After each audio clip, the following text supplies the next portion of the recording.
நெல்லையப்பர் கோவிலுக்கு பலமுறை நான் வந்திருக்கேன். இப்போ நான் அம்பாளை தரிசனம் பண்ண போகும்போது அங்கே ஒருத்தவங்க கேட்டாங்க, எங்கள் ஊருக்கு முதல் முறை வரீங்களா அப்படின்னு கேட்டாங்க.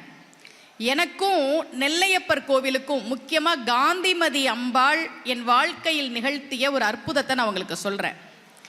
வழக்கமாக நான் எந்த ஊருக்கு வெளியூருக்கு சொற்பொழிவுக்கு போனாலும் அந்த ஊரில் உள்ள முக்கியமான கோவில்களுக்கு நான் போகிறது வழக்கம். அப்படி புதிய தலைமுறை தொலைக்காட்சி +2 மாணவர்களுக்காக ஒவ்வொரு வருஷமும் வெற்றிப்படிகள் அப்படின்ற ஒரு நிகழ்ச்சியை ஒவ்வொரு மாவட்டத்திலையும் நடத்துவாங்க. அப்படி நான் திருநெல்வேலிக்கு நான் பேச வந்தப்போ எனக்கு நிகழ்ச்சி முக்கூடல் அப்படின்ற இடத்துல நான் என்ன பண்ணேன், இவ்வளோ தூரம் வந்துட்டோம், நெல்லையப்பரையும் காந்திமதியும் பார்க்காம போனால் எப்படி அப்படின்னு அங்கேருந்து ஒரு ஆட்டோ வச்சுட்டு வந்தேன். காலையில் வந்தேன். கோவிலுக்குள்ளே வரும்போது நெல்லையப்பருக்கு வில்வம் வாங்கிட்டு போகலாம், ஏன்னா யாவருக்குமாம் இறைவருக்கு ஒரு பச்சிலை, வில்வம் வாங்கிட்டு போகலான்னு வில்வம் வாங்கினேன். காந்திமதிக்கு நம்ம வாசமாக மல்லிகைப்பூ வாங்கிட்டு போகலாம் அப்படின்னு நினச்சிக்கிட்டே உள்ளே வந்துட்டேன். ரொம்ப தூரம் அப்புறம் தான் கவனித்தேன், அதுக்கு மேலே கடைகள் இல்லை. திரும்பி போய் காந்திமதி அம்பாளுக்கு பூ வாங்கிறதுக்கான சூழலும் இல்லை.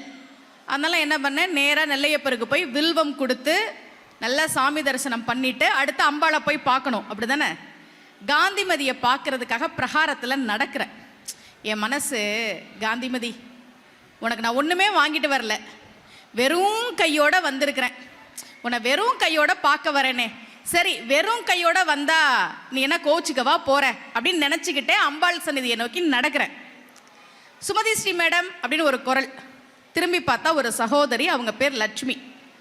என்ன இங்கே? நாங்கள் கோவிலுக்கு வந்தேன். சாமி பார்த்துட்டிங்களா? பார்த்துட்டேன். இப்போ எங்கே போகிறீங்க? அம்பாளை பார்க்க போகிறேன். இருங்க, என் வீட்டுக்கார் தான் அங்கே பூஜை பண்ணுறார் அப்படின்னு அவங்களும் என்னை கூட கூட்டிகிட்டு போகிறாங்க.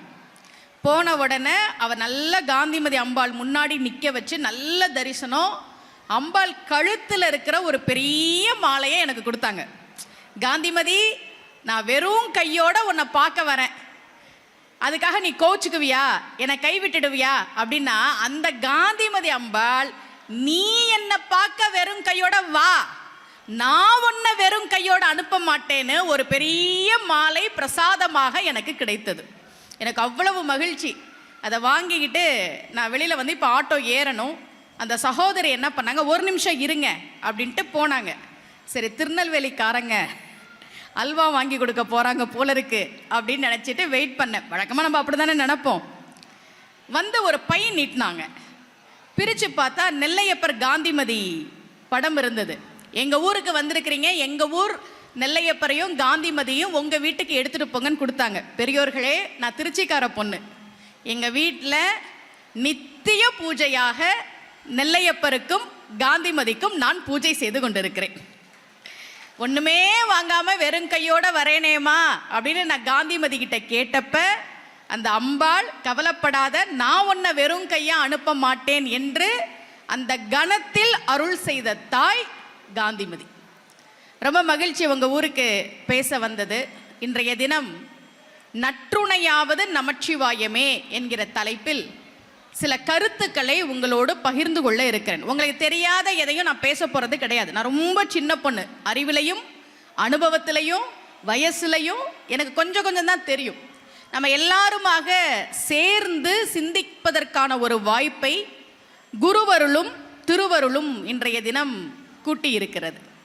ஆனி மாதத்துக்கு நிறைய சிறப்புகள் உண்டு. மாணிக்க வாசகர் சொல்ல சொல்ல சிவபெருமான் திருவாசகத்தை படியெடுத்தது ஆனி மாதத்தில் தான். ஆனி மாதம் ஆயில்ய நட்சத்திரத்தில், ஆனி மாதத்தில் தான் சிவபெருமானுக்கு நடராஜருக்கு திருமஞ்சனம் நடைபெறும். பெருமாளுக்கும் திருமஞ்சனம் ஆனி மாதத்தில் தான் நடைபெறும். யாராவது அரசியலுக்கு வரணும்னு நினச்சிக்கிட்டு இருந்தீங்கன்னா உங்களுக்காக ரகசியமாக சொல்கிறேன். ரகசியத்தெல்லாம் இப்படி மைக் வச்சு சொல்லி தான் எங்களுக்கெல்லாம் பழக்கம். பரவாயில்லம்மா, அரசியல் பதவியெல்லாம் ஒன்றுமே இல்லை, சாமானியர்களும் வர முடியும் போல இருக்கே, நான் அடுத்த எலெக்ஷனில் நிற்கலாமா, MP எலெக்ஷனில் சீட் கேட்கலாமா, இல்லை இடைத்தேர்தலில் நிற்கலாமா, உள்ளாட்சி தேர்தலில் நிற்கலாமா, இப்படியெல்லாம் யாருக்காவது ஒரு எண்ணம் இருந்தால் ஆனி மாதம் கேட்டை நட்சத்திரம் அன்றைக்கு முருகன் கோவில்களிலும் பெருமாள் கோவில்களிலும் நடைபெறக்கூடிய ஜேஷ்டாபிஷேகத்தை பார்க்கணும். ஆனி மாதத்தில் தான் நடைபெறும். ஏன் அப்படின்னா, இந்திரனுடைய நட்சத்திரம் கேட்டை, இந்திரன் இந்திர பதவியை பெறுவதற்கு நிறைய வழிபாடுகளை செய்தான். அதிலே ஒன்று ஜேஷ்டாபிஷேகம். ஸோ யாருக்காவது அரசியல்ல சீட்டு வாங்கணும்னா ஒரு பெரிய ரகசியத்தை இன்னைக்கு நான் உங்களுக்கு சொல்லியிருக்கிறேன். இப்படி பல சிறப்புகளை கொண்டது ஆனி மாதம். இந்த தேர் திருவிழா ஆசியாவிலேயே அதிக எடை கொண்ட தேர் நம்ம நெல்லையப்பர் கோவில் தேர், அப்படிதானே? எனக்கு கொஞ்சம் ஜோதிடம் தெரியும். யாருக்காவது ஜாதகத்துல சகட தோஷம்னு ஒன்று இருக்கு, அது இருந்ததுன்னா முதலமைச்சர் விஜய் அவர்கள் ஜாதகத்தில் அது இருக்கும். குருவும் சந்திரனும் 6-8 தொடர்புல வந்ததுன்னா அதற்கான தலை சிறந்த பரிகாரம் தேர் திருவிழாவில் போய் கலந்துக்கிறது. தேரை வடம் பிடித்து இழுப்பது. நம்முடைய உலகத்தில் எத்தனையோ நாடுகளுக்கு நான் பயணம் பண்ணியிருக்கிறேன். எனக்கு என்ன ஆச்சரியம்னா, தமிழன் எங்கெல்லாம் போனானோ, அமெரிக்கா, லண்டன், நான் ஜாம்பியா, உகாண்டாலாம் போயிருக்கிறேன். முதல் முறையாக ஆப்பிரிக்காவிலிருந்து ஜாம்பியாவிற்கு நீங்கள் சொற்பொழிவுக்கு வர வேண்டும் எனக்கு மெயில் வந்தப்போ நான் என்ன பதில் அனுப்பினேன் தெரியுமா? அந்த நாடு எங்கெங்க இருக்கு, ஏன்னா எங்க இருக்குன்னு எனக்கு தெரியல, ஆனா அங்க கோவில்கள் இருக்கு. தமிழன் ஒரு வெளிநாட்டுக்கு போனா அங்க சம்பாதிச்ச பணத்துல தனக்கு சொந்தமா வீடு கட்டுறதுக்கு முன்னாடி அந்த நாட்டில் ஒரு கோவிலை கட்டினான். அதுதான் வரலாறு. நீங்க மலேசியா, சிங்கப்பூர் எந்த நாட்டுக்கு போனாலும் தமிழன் தனக்குன்னு ஒரு கோவிலை கட்டினான். ஆன்மீகத்தை வளர்ப்பதை நம்முடைய பெரியோர்கள் ஒரு மிகப்பெரிய சமுதாய கடமையாக நினைத்தார்கள். பெரியோர்களே, எனக்கு ரொம்ப மகிழ்ச்சி, இவ்வளோ கூட்டம் இருக்கு. நான் கேட்டேன் நிகழ்ச்சிக்காக பேசும்போது, நீங்க லைவ் எல்லாம் போடாதீங்க யூடியூப்ல, ஏன்னா இப்பெல்லாம் கூட்டமே வர்றதில்ல. வீட்டில் நாங்கள் தோசை சுட்டுக்கிட்டே பார்க்கலாம், சட்னி அரைச்சிக்கிட்டே பார்க்கலாம், பிடிக்கலன்னா ஸ்கிப் பண்ணிடலாம், இப்படியெல்லாம் வந்துருச்சு. அதனால லைவ் எல்லாம் போடாதீங்க, கூட்டம் வருங்க அப்படின்னு நான் சொன்னேன். பரவாயில்ல, நல்ல மகிழ்ச்சி. நீங்கள் யோசிச்சு பாருங்களேன், ஒருவேளை ஆன்மீகம்னு ஒன்று இல்லைன்னா, கோவில் இல்லை, ஆன்மீகம் இல்லை, வழிபாடு இல்லைன்னா என்ன நடக்கும் தெரியுமா? நாமெல்லாம் ஜோம்பியாக மாறி ஒவ்வொருத்தரையும் கடிச்சுக்கிட்டு இருந்திருப்போம். அதுதான் நடந்திருக்கும். எதுக்கு கோபப்படுறோன்னு தெரியாது, எதுக்கு கத்துறோன்னு தெரியாது. எனக்கு கஷ்டம் வரும்போது இந்த தெய்வம் நான் நம்புறேன்ல, அந்த நம்பிக்கையே எனக்கு கோவில் கொடுக்குது. என்ன ஒருத்தன் ஏமாத்துறான், என்ன ஒருத்தன் அழ வைக்கிறான், அவன் பெரிய பதவியில இருக்கான், அவனை எதிர்த்துக்கிட்டு என்னால எதுவும் பண்ண முடியல, ஆனா அவன் பண்ணினதுக்கு அவன் அனுபவிப்பான் அப்படின்னு தெய்வத்தை நம்ம நம்புறோம்ல, அந்த தெய்வம் அதுக்கு கூலி கொடுக்கும் நம்புறோம்ல, அதுக்குத்தான் கோவில். ஆன்மீகம் மன நலனுக்காகத்தான் கோவில்கள். பணம் கிடைக்கிறது, பேர் கிடைக்கிறது, புகழ் கிடைக்கிறதெல்லாம் அப்புறம். கோவில் வழிபாடு அப்படின்றது மிக மிக முக்கியமானது. சிவபெருமான் எத்தனையோ சிறப்புகளை உடையவர். சிவபெருமானை இப்படிதான் கும்பிடணும் அப்படிதான் கும்பிடலாம் எதுவும் கிடையாது. பெண்கள் நல்லா கேட்டுக்கங்க, இப்ப கொஞ்ச நாளா ட்ரெண்டிங்ல ஒரு விஷயம் இருக்கு தெரியுமா? என்னன்னா, பாவம் போகணுமா பாவக்காயில் தீபம் ஏற்றுங்கள், குடும்பம் நல்லா இருக்கணுமா குடைமிளகாயில் தீபம் ஏற்றுங்கள். இதை யார் ஆரம்பிச்சு வச்சான்னு எனக்கு தெரியல. எங்க பாவக்காயில யாராவது தீபம் போடுவாங்களா? யோசிக்க வேணாமா? நம்ம ஒரு அம்மா தோசை மாவை எடுத்து வந்து கருவறைக்கு முன்னாடி தோசை மாவை பரப்பி அது மேல தீபம் போட்டுக்கிட்டு இருக்குது. கேட்டா வீட்டுக்காரர் நல்லா இருக்கணுமா? அவர் அங்க பட்னியோட இருக்கிறாரு. வீட்டுல 2 தோசையாவது ஊத்தி கொடுத்துருக்கலாம். தோசை மாவில் தீபம் ஏற்றுங்கள். எனக்கு என்ன பயம்னா, யாராவது ஒருத்தர் உங்க வீட்டுக்காரர் நல்லா இருக்கணும்னா தினமும் 1/2 மணி நேரம் அவர் தலையில 4 விளக்கேத்துங்கன்னா இந்த பெண்கள் அதையும் பண்ணினாலும் பண்ணுவாங்க. வீட்டுக்கார உட்கார வச்சு தலையில விளக்கேத்தி, ஆபீஸ்க்கு போகணும், இருங்க உங்க நல்லதுக்கு தானே பண்றேன் அப்படின்னு. நாம கும்பிடுறதுக்குன்னு பாரம்பரியமான ஒரு முறை இருக்கு. பதிகம் பாடிதான் சிவபெருமான கும்பிடணும். எதுவுமே சொல்ல தெரியலையா, நமச்சிவாயன்னு சொல்லணும். அர்ச்சனை பாட்டே ஆகும். ஆனா யாராவது யூடியூப்ல ஏதாவது ஒன்று சொல்லிட்டா போதும், அதை பண்ணி அது யாரு இப்பெல்லாம் கிளப்பி விடுறது தெரியுமா? இந்த தெய்வத்திற்கு இதை செய்யுங்கள், இதை மட்டும் செய்து விடாதீர்கள் யாரு கிளப்பி விடுறா தெரியுமா? புதுசா யூடியூப் சேனல் ஆரம்பிச்சவங்க தான், வேற யாரும் கிடையாது. ஏன்னா வியூஸ் வரணும்ல. ஒரு தாத்தா பல வருஷமா விவசாயம் பண்ணிட்டு இருக்கிறார், ரொம்ப வருஷமா விவசாயம் பண்றார், 4வது தலைமுறை. பேர அவன் கிட்ட வந்து, தாத்தா இந்த மரத்துல ஒரு வருஷத்துக்கு எத்தனை காய் காய்க்கும்? 10,000 காய் காய்க்கும். அவ்வளோதானா? இங்கே பாரு, வாட்ஸ்அப்பில் இப்போ இதான் வைரல், எனக்கு வந்துகிடுச்சு தாத்தா, இதை நான் உனக்கு மிக்ஸ் பண்ணி தரேன், நீ இந்த மரத்துக்கு போடுற, இந்த வருஷம் இந்த மரத்தில் 20,000 காய் காய்க்கும். டேய் அதெல்லாம் காய்க்காது போ. சொன்னா கேளு தாத்தா, நான் உனக்கு மிக்ஸ் பண்ணி தரேன், நீ தெளிக்கிற, இந்த வருஷம் இந்த மரத்தில் 20,000 காய் காய்க்கும்.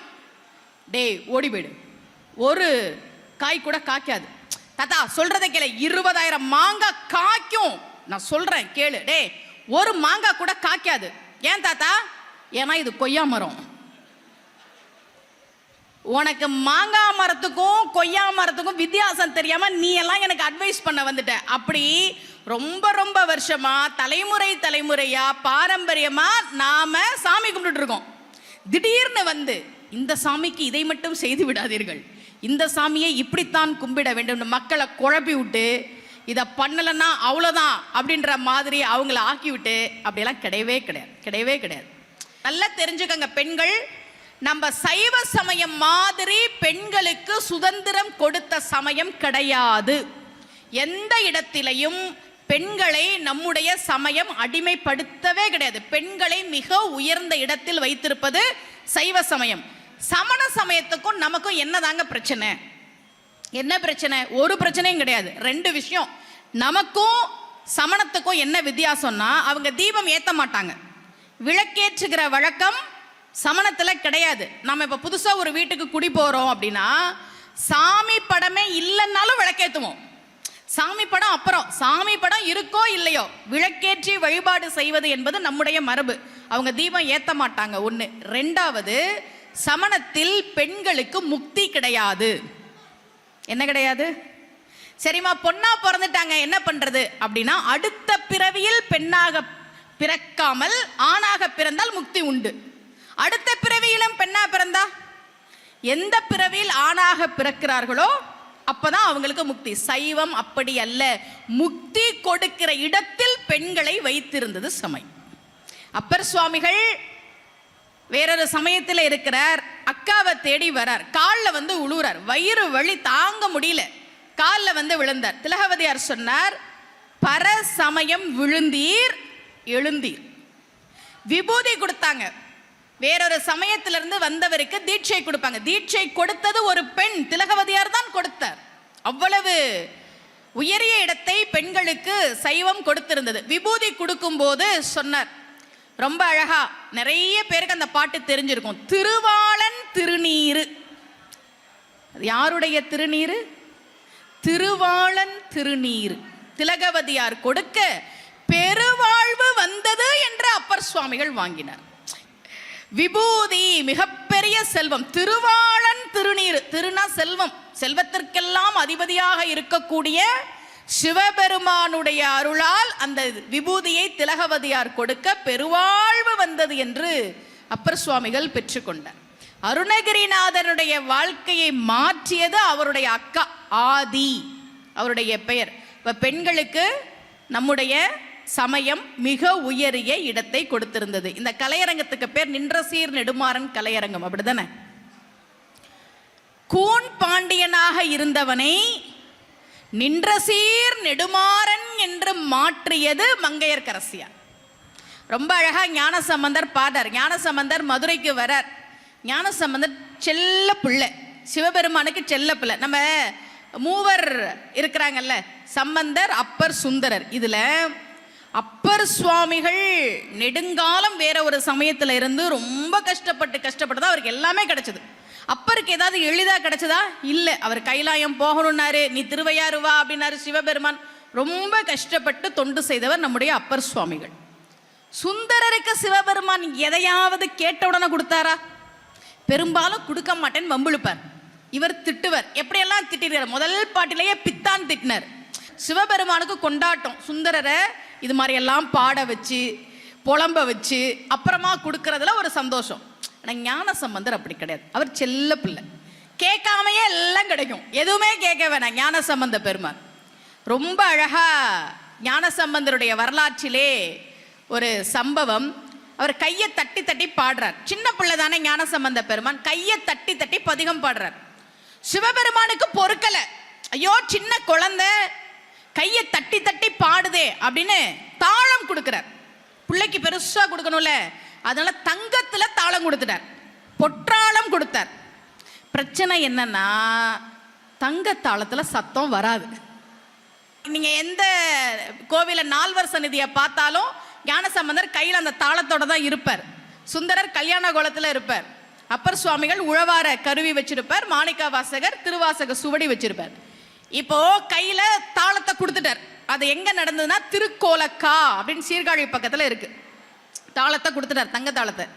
இப்ப ஞான சம்பந்தர் இப்படி கையில எடுத்து இப்படி அடிக்கணும், அடிச்சா சத்தம் வராது, அடிக்கதான் போறார். அம்பாளுக்கு மனசு பொறுக்கல.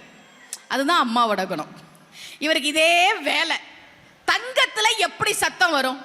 நீங்க பாட்டுக்கு கொடுத்துட்டீங்க, புள்ள வேற இப்படி அடிக்க போறானே அப்படின்னு சம்பந்தர் இப்படி கொண்டு வந்து இப்படி அடிக்கிறதுக்குள்ள அந்த தாளத்துக்குள்ள உட்காந்துக்கிட்டு அம்பாள் சத்தம் கொடுத்தாலாம். அதனால அவளுக்கு பேரு ஓசை கொடுத்த நாயகி. இவர் தாளம் கொடுத்தார், அதெல்லாம் இவருக்கு பேரு தாளபுரீஸ்வரர். அம்பாள் என்ன பண்ண, ஐயோ புள்ள தாளத்தை இப்படி தட்ட போது சத்தம் வராதே, புள்ள ஏமாந்துருமேன்னு வேகமா அந்த தாளத்துக்குள்ள வந்து உட்காந்துக்கிட்டு சத்தம் கொடுத்தாலாம். அதனால அந்த அம்பாளுக்கு பேரு ஓசை கொடுத்த நாயகி. செல்ல பிள்ளை ஞானசம்பந்த பெருமான். எல்லாரும் நமக்கு பதிகங்கள் பாடி கொடுத்திருக்கிறாங்க. அந்த பதிகங்களை பாராயணம் செய்கிற போது நிச்சயமா நமக்கு வாழ்க்கையில நல்ல நல்ல முன்னேற்றங்கள் வரும். முதல் முறை நான் நாகர்கோவிலுக்கு சொற்பொழிவுக்கு வந்தபோது, நான் 2005 அப்பதான் நான் கல்லூரி முடிச்சுட்டு பேராசிரியரா பணிக்க சேர்றேன். நாகர்கோவில குமாரவேல்னு ஒரு அண்ணாச்சி, அவர் ஒரு பட்டிமன்றத்தில் என்னை பார்த்துட்டு, இத்தனைக்கும் பட்டிமன்றம் தான் பேசினேன், அது ஒரு பாட்டு பட்டிமன்றம், அன்றைய பாடல்களா இன்றைய பாடல்களா, அதுல என்னைய பார்த்துட்டு ஒரு மாசம் கழிச்சு என்னை கூப்பிட்டு நாகர்கோவில்ல 3 நாள் சொற்பொழிவுக்கு உங்க பேர் சொல்லியிருக்கிறேன், சம்பந்தர் தேவாரம் முத நாள், அப்பர் தேவாரம் 2வது நாள், 3வது நாள் சுந்தரர் தேவாரம் போனை வச்சுட்டாரு. எனக்கு என்ன பிரச்சனைனா, அது வரைக்கும் நான் அவங்களெல்லாம் படிச்சதில்லை, உண்மையை சொல்றேன், நிஜமாவே நான் அதெல்லாம் படிச்சது கிடையாது. இப்போ இன்னைக்கு வந்து கூகுளில் எல்லாமே கிடைக்குது, எடுத்துடலாம். அன்னைக்கெல்லாம் லைப்ரரியில் தேடி தேடி போய் படிக்கணும். எனக்கு என்ன ஒரு பெரிய ப்ளஸ்னா, நான் வேலை பார்த்தது கல்லூரி, அங்கே லைப்ரரி உண்டு, நான் 7 மணி வரைக்கும் உட்காந்து படிக்கலாம். நான் போய் தேவாரம்லாம் எடுத்து எடுத்து படிக்கிறேன்.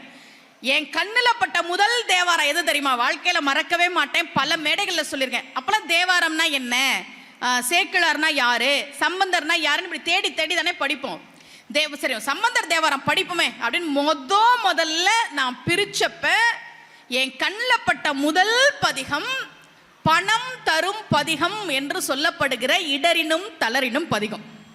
முதல்ல படிக்கிற பதம் பிரிச்சு படிக்கிறதெல்லாம் கஷ்டமா தானே இருக்கும். திருவாவடுதுறை கோமுக்தீஸ்வரர்ல தன் அப்பா வேள்வி செய்வதற்கு பணம் தேவைப்பட்ட போது ஞானசம்பந்த பெருமான் இந்த பதிகத்தை பாடினார். சிவபெருமானுடைய அருளால் உலவா கிளி கிடைத்தது. அதனால் உலவா கிளி அப்படின்னா எடுக்க எடுக்க குறையாத பணம் கிடைக்கக்கூடிய அந்த பொற்கிளி கிடைத்தது அப்படின்னு படிச்சுட்டு ஃபுல்லா படிச்சோன்னா கீழே பணம் கிடைப்பதற்கு இதை பாராயணம் செய்யவும் இருந்தது. முதல்ல என் வாழ்க்கையில நான் படிச்ச பதிகம் இடரினும் தளரினும் பதிகம் தான். நோட்ஸ் எடுத்து வச்சுக்கிட்டேன். அப்ப பேசணும்ல வந்து சொன்னேன், பெரியோர்களே உங்களுக்கெல்லாம் நிறைய பணம் கிடைக்கணும்னா இடரினும் தளரினும் பதிகம் சொல்லுங்க அப்படின்னு சம்பந்தர் பத்தி பேசிட்டு இறங்குறேன். என்னைய சுத்தி ஒரு 30 பேர் இடரினும் தளரினும் பதிகம் எழுதி கொடுங்கன்னு கேட்டு, அதுக்கப்புறம் எங்க போனாலும் கையில எழுதி, எத்தனை பேருக்கு எழுதி கொடுக்கறது, ஜெராக்ஸ் போட்டு எடுத்துட்டு போவேன். பெரியோர்களே தமிழ்நாட்டில் பல ஆயிரம் பேருக்கு என் கையால அந்த பதிகத்தை நான் எழுதி ஜெராக்ஸ் போட்டு கொடுத்துருக்கிறேன்.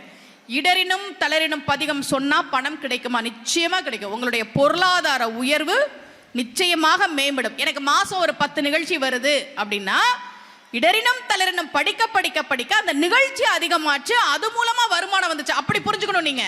ஓ நாளைக்கே நான் வேலையை ரிசைன் பண்ணிட்டு உட்காந்து நான் இடரினும் தளரினும் சொல்லிக்கிட்டே இருந்தா பணம் வருமா? இல்ல கண்டிப்பாக பொருளாதார முன்னேற்றம் வரும், நிச்சயமா வரும்.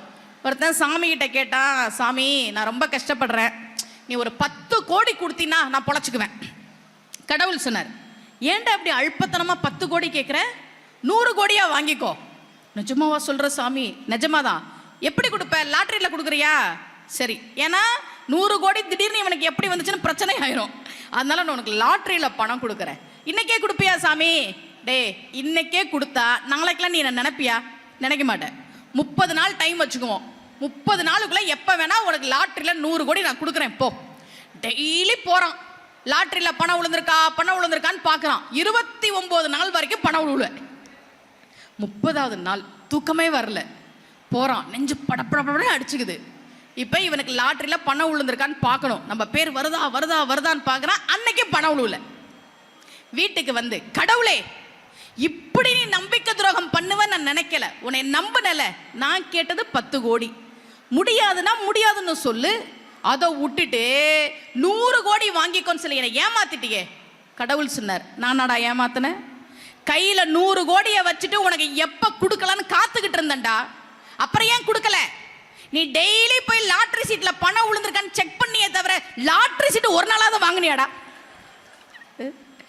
லாட்டரி சீட்டு வாங்கிட்டு நீ போய் செக் பண்ணிருக்கணும். அது மாதிரி நான் உட்காந்து இடறினும் தளரினும் மட்டும் சொன்னா எனக்கு பணம் வந்துருமா? இல்லை.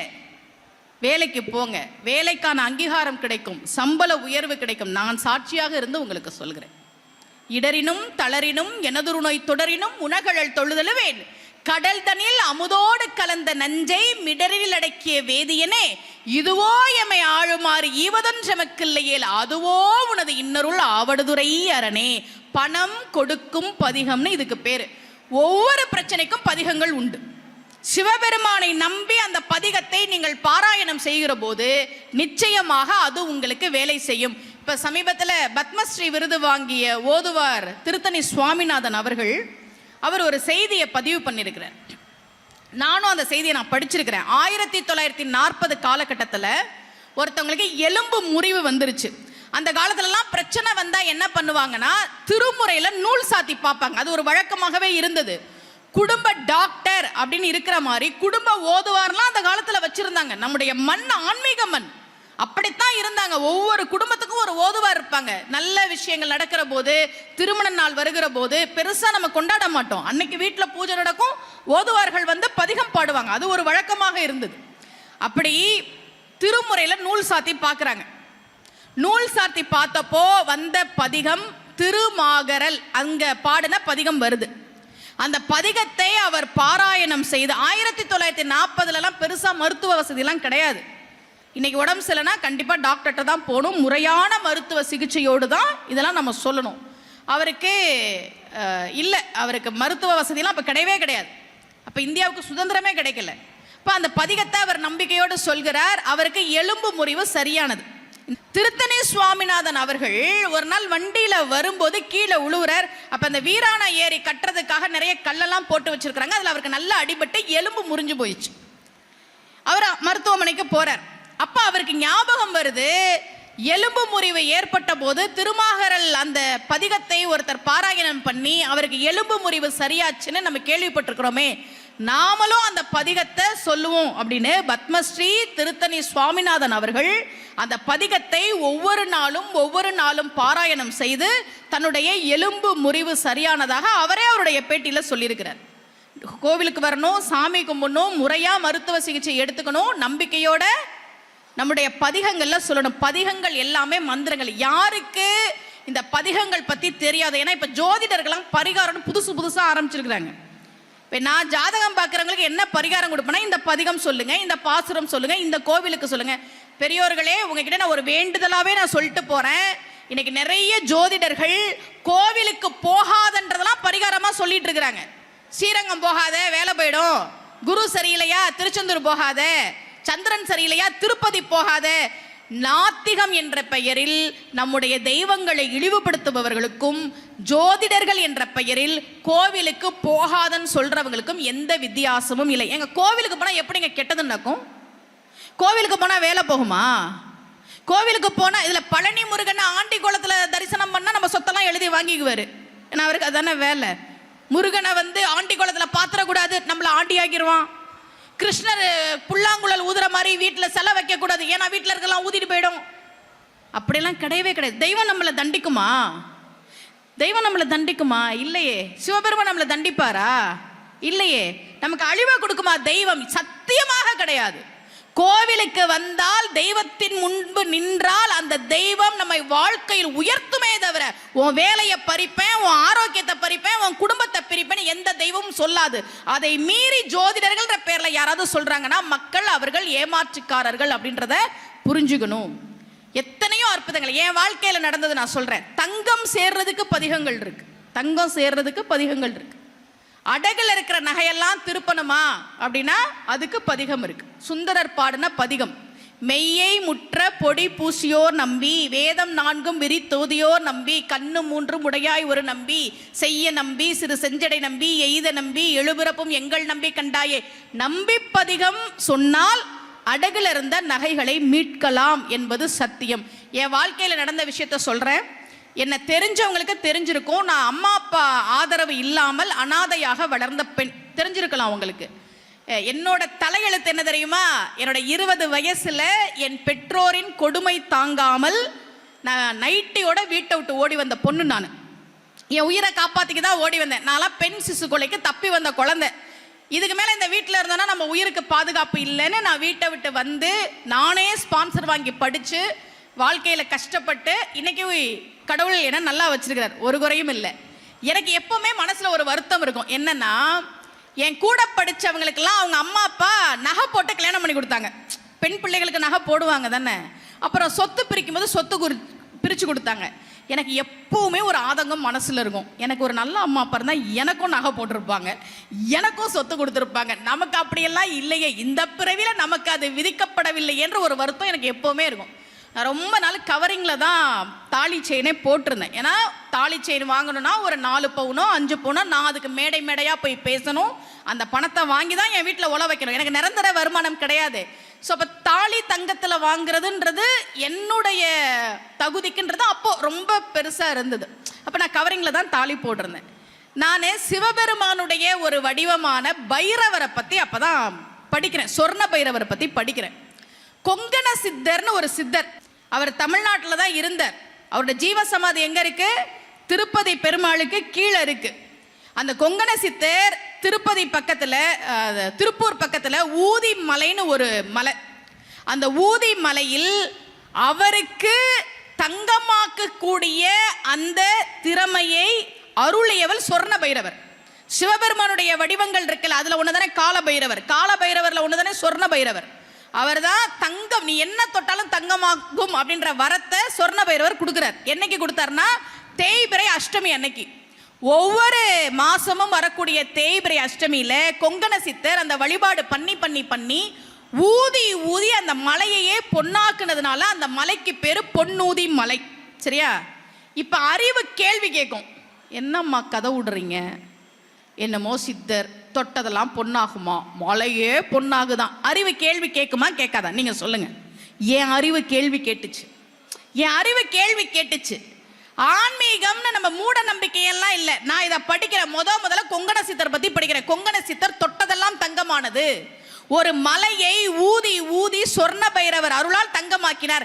என் அறிவு என்ன கேள்வி கேட்குது? என்னப்பா கதை விடுறீங்க? எப்படிப்பா தகரம் தங்கமாகும், எப்படிப்பா மலை தங்கமாகும்னு என்னுடைய அறிவு கேள்வி கேட்குது. சரியா? எனக்கு ஒரு நாள், நான் கவரிங்ல தானே தாலி செயின் போட்டிருந்தேன். ஒரு நாள் சரி நாம ஒரு தேய்பிறை அஷ்டமிக்கு சொர்ண பைரவரை போய் கும்பிடுவோம் அப்படின்னு தோணுச்சு. திருச்சியில, எங்க ஊர் திருச்சி மலைக்கோட்டைக்கு பக்கத்துல சொர்ண பைரவர் கோவில் ஒன்று இருக்கு. தமிழ்நாட்டில் ரொம்ப குறைவு அப்பெல்லாம் சொர்ண பைரவர் கோவில்கள். இப்ப புதுசா கோவில்கள் கட்டும்போது பிரதிஷ்டை பண்றாங்க. அந்த கோவில் ரொம்ப சின்னதா இருக்கும். உள்ள வந்து ஒரு 50 பேர் கூட நிக்க முடியாது, 30 பேர் கூட நிக்க முடியாது. நான் ஆட்டோல போய் இறங்குறேன், வரிசை நிக்குது அவ்வளோ தூரத்துக்கு. நான் சொன்னேன், இந்த கூட்டத்தில் எப்படி போய் நம்ம பார்க்கறது? நீங்கள் வீட்டுக்கு வண்டியை திருப்புங்கண்ணா. ஆட்டோக்காரர் சொன்னார், என்னம்மா வந்துட்டு போறேன்றீங்க, நீங்கள் கும்பிட்டுட்டு எனக்கு கூப்பிடுங்க, எவ்வளோ நேரம் ஆனாலும் பரவாயில்லங்கிறார். நான் கோவிலுக்குள்ளே போய் சாமி கும்பிட எனக்கு ஒரு 4 மணி நேரம் ஆச்சு. உள்ளே போய் நின்று நிதானமெல்லாம் சாமி கும்பிட முடியாது. கூட்டத்தில் உள்ளே போகலாம், ஒரு செகண்ட் சாமியை பார்க்கலாம், வரலாம். உள்ளே போயிட்டேன். சொர்ண பைரவர் முன்னாடி நிற்கிறேன். ஒன்னே ஒன்று தான் கேட்டேன், நீ தங்கம் தர சாமி தானே, எனக்கு தாலியாவது தங்கத்தில் கொடுக்கலாம்ல, தள்ளுமா அப்படின்னு அனுப்பி விட்டாங்க. அவ்வளோதான் பார்க்க முடிஞ்சுது. போனேன், இவ்வளோதான் கேட்டேன், நீ தங்கம் தர சாமி தானே, எனக்கு தாலியாவது தங்கத்தில் கொடுக்கலாம்ல. வெளியில் வந்துட்டேன். பெரியோர்களே, கரூரில் ஒரு பொறியியல் கல்லூரிக்கு என்னை பேச கூப்பிடுறாங்க. உமன்ஸ் டேக்கு என்னை பேச கூப்பிடுறாங்க. அது யூடியூப்ல லைவாக வந்தது. ஒரு கல்லூரி மாணவி வாழ்க்கையில் தப்பான ஒரு முடிவை எடுத்திருக்கிறாங்க. இன்னைக்கு நைட்டு நமக்கு கடைசி, இதுக்கு மேலே நம்ம இருக்கக்கூடாதுன்ற ஒரு முடிவை அந்த பொண்ணு எடுத்துட்டா. லெட்டர்லாம் எழுதி வச்சுட்டா. ஹாஸ்டலில் தங்கியிருக்கக்கூடிய பொண்ணு. என்னன்னா, அவளுக்கு பிடிக்காத கோர்ஸை வந்து அம்மா அப்பா எடுக்க வச்சுட்டாங்க. அம்மா அப்பா திட்டாங்க, அவளுக்கு பிடிக்கல, மார்க் கம்மியாக வாங்குறதுக்காக டீச்சர் திட்டுறாங்க அப்படின்னு அவள் லெட்டர்லாம் எழுதி வச்சுட்டா. யதார்த்தமா யூடியூப்ல என்னோட அந்த ஸ்பீச்சை பார்த்துருக்குறான். பார்த்துட்டு மனசு மாறி வார்டன் ரூமுக்கு நைட்டு 11 மணிக்கு கதவை தட்டி தேம்பி தேம்பி அழுதுருக்கிறா. வார்டன் என்னாச்சுன்னா, நான் இன்னைக்கு நைட்டு வந்து நம்ம உயிரோட இருக்கவே கூடாதுன்னு நினைச்சேன், இவங்க ஸ்பீச்சை கேட்டு நான் என்னோட எண்ணத்தை மாத்திக்கிட்டேன்னு லெட்டரை கொண்டு போய் வார்டன்ட்ட கொடுத்துட்டா. வார்டன் அதை வாங்கி வச்சுட்டு உடனே அவங்க அம்மா அப்பாவுக்கு ஃபோன் பண்ணி கரஸ்பாண்டன்ட் வந்து எல்லாம் வந்து யார் இவங்க அப்படின்னு என்னை தேடி பிடிச்சி விடிய காத்தால எனக்கு ஃபோன் பண்ணுறாங்க. ஃபோன் பண்ணி, அம்மா நீங்கள் ஒரு உயிரை காப்பாற்றி கொடுத்துருக்குறீங்க, ஒரு உயிரை காப்பாற்றி கொடுத்துருக்குறீங்க. இந்த பொண்ணை ஏதோ ஒன்று பண்ணிக்கிச்சுன்னா பெற்றவங்களுக்கு ஒரே பொண்ணு, அவங்க என்ன பண்ணுவாங்க? இல்லை எங்கள் காலேஜ் பேர் கெட்டு போயிருந்துச்சுன்னா நாங்கள் என்ன பண்ணுறது? நீங்கள் ஒரு உயிரை காப்பாற்றி கொடுத்துருக்குறீங்கம்மா, உங்களுக்கு நாங்கள் அன்பளிப்பு கொடுக்குறோம். அந்த பெண்ணினுடைய குடும்பத்தின் சார்பாகவும் எங்கள் கல்லூரியின் நிர்வாகம் சார்பாகவும் உங்களுக்கு ஒரு அன்பளிப்பு கொடுக்குறோன்னு எனக்கு ஒரு செயின் கொடுத்தாங்க. அதில் நான் தாலி வாங்கி போட்டுட்டு அடுத்த தேய்பிறை அஷ்டமிக்கு தங்க தாலியோட அந்த கோயிலுக்கு நான் போனேன். தகரம் தங்கமாகுமா, மலை தங்கமாகுமா, என்னங்கடா கதை விடுறீங்கன்னு அறிவு எனக்கு கேள்வி கேட்டுச்சு. ஆனா சரி, நாம இந்த வழிபாடை செஞ்சு பார்ப்போமே அப்படின்னு ஒரு தேய்பிறை அஷ்டமி அன்றைக்கு சொர்ண பைரவர் முன்னால் போய் நின்று, நீ தங்கம் தர சாமி தானே, எனக்கு தாலியாவது தங்கத்துல கொடுக்கலாமேன்னு கேட்டேன். அடுத்த தேய்பிறை அஷ்டமிக்கு நான் தங்கத்தாலியோடு அந்த கோவிலுக்கு போனேன். சத்தியத்தை பேசுகிறேன். அப்புறம்தான் அந்த வழிபாடு பற்றிலாம் நான் நிறைய பேருக்கு சொல்ல ஆரம்பித்தேன். தேய்பிறை அஷ்டமியா இந்த வழிபாடு பண்ணுங்க, தங்கம் சேரணுமா இந்த பதிகம் சொல்லுங்க, செல்வம் சேரணுமா இந்த பதிகம் சொல்லுங்க அப்படின்னு நிறைய பேருக்கு நான் சொல்ல ஆரம்பித்தேன். இப்போ உங்களுக்கு ஒரு கேள்வி வரும், நானும் தாமா சாமி கும்பிடுறேன், ஏமா நடக்கலை? சில சமயம் உங்களுக்கு கேள்வி வரல, நான் உங்களுக்கு சொல்லிட்டு போகிறேன். இப்போ நம்ம அடுத்தடுத்த சொற்பொழிவுகளை நான் உங்களுக்கு நிறைய பதிகம்லாம் சொல்கிறேன். இதுக்கு இந்த பதிகம் சொல்லுங்க, பணம் கிடைக்கிறதுக்கு இந்த பதிகம் சொல்லுங்க, பதவி உயர்வுக்கு இந்த பதிகம் சொல்லுங்க. நீங்க எதை ஃபோக்கஸ் பண்ணி அந்த பதிகத்தை சொல்றீங்களோ அது உங்களுக்கு கிடைக்கும். புரியுதா? எனக்கு பணம் வேணும் அப்படின்றத நீங்க ஃபோக்கஸ் பண்ணி அந்த பதிகத்தை நீங்க சொன்னீங்கன்னா உங்களுக்கு பணம் கிடைக்கும், கண்டிப்பா கிடைக்கும். அதை விட்டுட்டு பணம் வராம இருக்கட்டும், இந்த சுமதி ஸ்ரீ கிட்ட போய் நான் சண்டை போடுறேன்னா உன்னுடைய நோக்கம் என்ன? என்கிட்ட சண்டை போடணும்ன்றது. நீ எனக்கு பணம் வேணும்னு நினைச்சு நீ சொன்னீன்னா உனக்கு பணம் கிடைக்கும். உன் நோக்கம் என்ன? சுமதி ஸ்ரீ கிட்ட போய் சண்டை போடணும்னு நினைச்சுக்கிட்டு சொன்னா எப்படி பணம் கிடைக்கும்? அப்ப நம்ம என்ன தெய்வத்துக்கிட்ட கேட்கிறோம் அப்படின்றது ரொம்ப ரொம்ப ரொம்ப முக்கியம். ஞானசம்பந்த பெருமான் மதுரைக்கு வந்தார். நம்ம அங்கே நிற்கிறோம், மதுரை எல்லையிலே நிற்கிறோம். இன்னும் இவ்வளோ தூரம் பேசியாச்சு. ஞானசம்பந்தர் மதுரைக்கு வரார். ஞானத்தின் திருவுருவை நான்மறையின் தனித்துணையை வானத்தின் மிசையன்றி மண்ணில் வளர்மதி கொழுந்தை தேனக்க மலர் கொன்றை செஞ்சடையார் சீர்தூக்கும் கானத்தின் எழுப்பிறப்பை கண் களிப்ப கண்டார்கள் என்று தெய்வ சேக்கிழார் ஞானசம்பந்தர் வந்ததை பாடுகிறார். ஞானசம்பந்தர் வரார், மதுரையிலிருந்து பார்க்கிறார். மதுரையில் 2 பேர் தான் அன்னைக்கு மீனாட்சி அம்மன் கோயிலுக்கு வந்தவங்க. சொக்கநாதரையும் மீனாட்சியை பார்த்தது 2 பேர் தான்.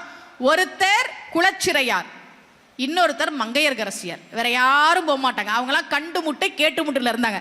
தெரியுமா? அதெல்லாம் கண்டு முட்டை கேட்டு முட்டெல்லாம் எல்லாரும் சமணத்தில் இருந்தாங்க. மதுரையில் மன்னன் உட்பட எல்லாரும் சமணத்தில் இருந்தாங்க.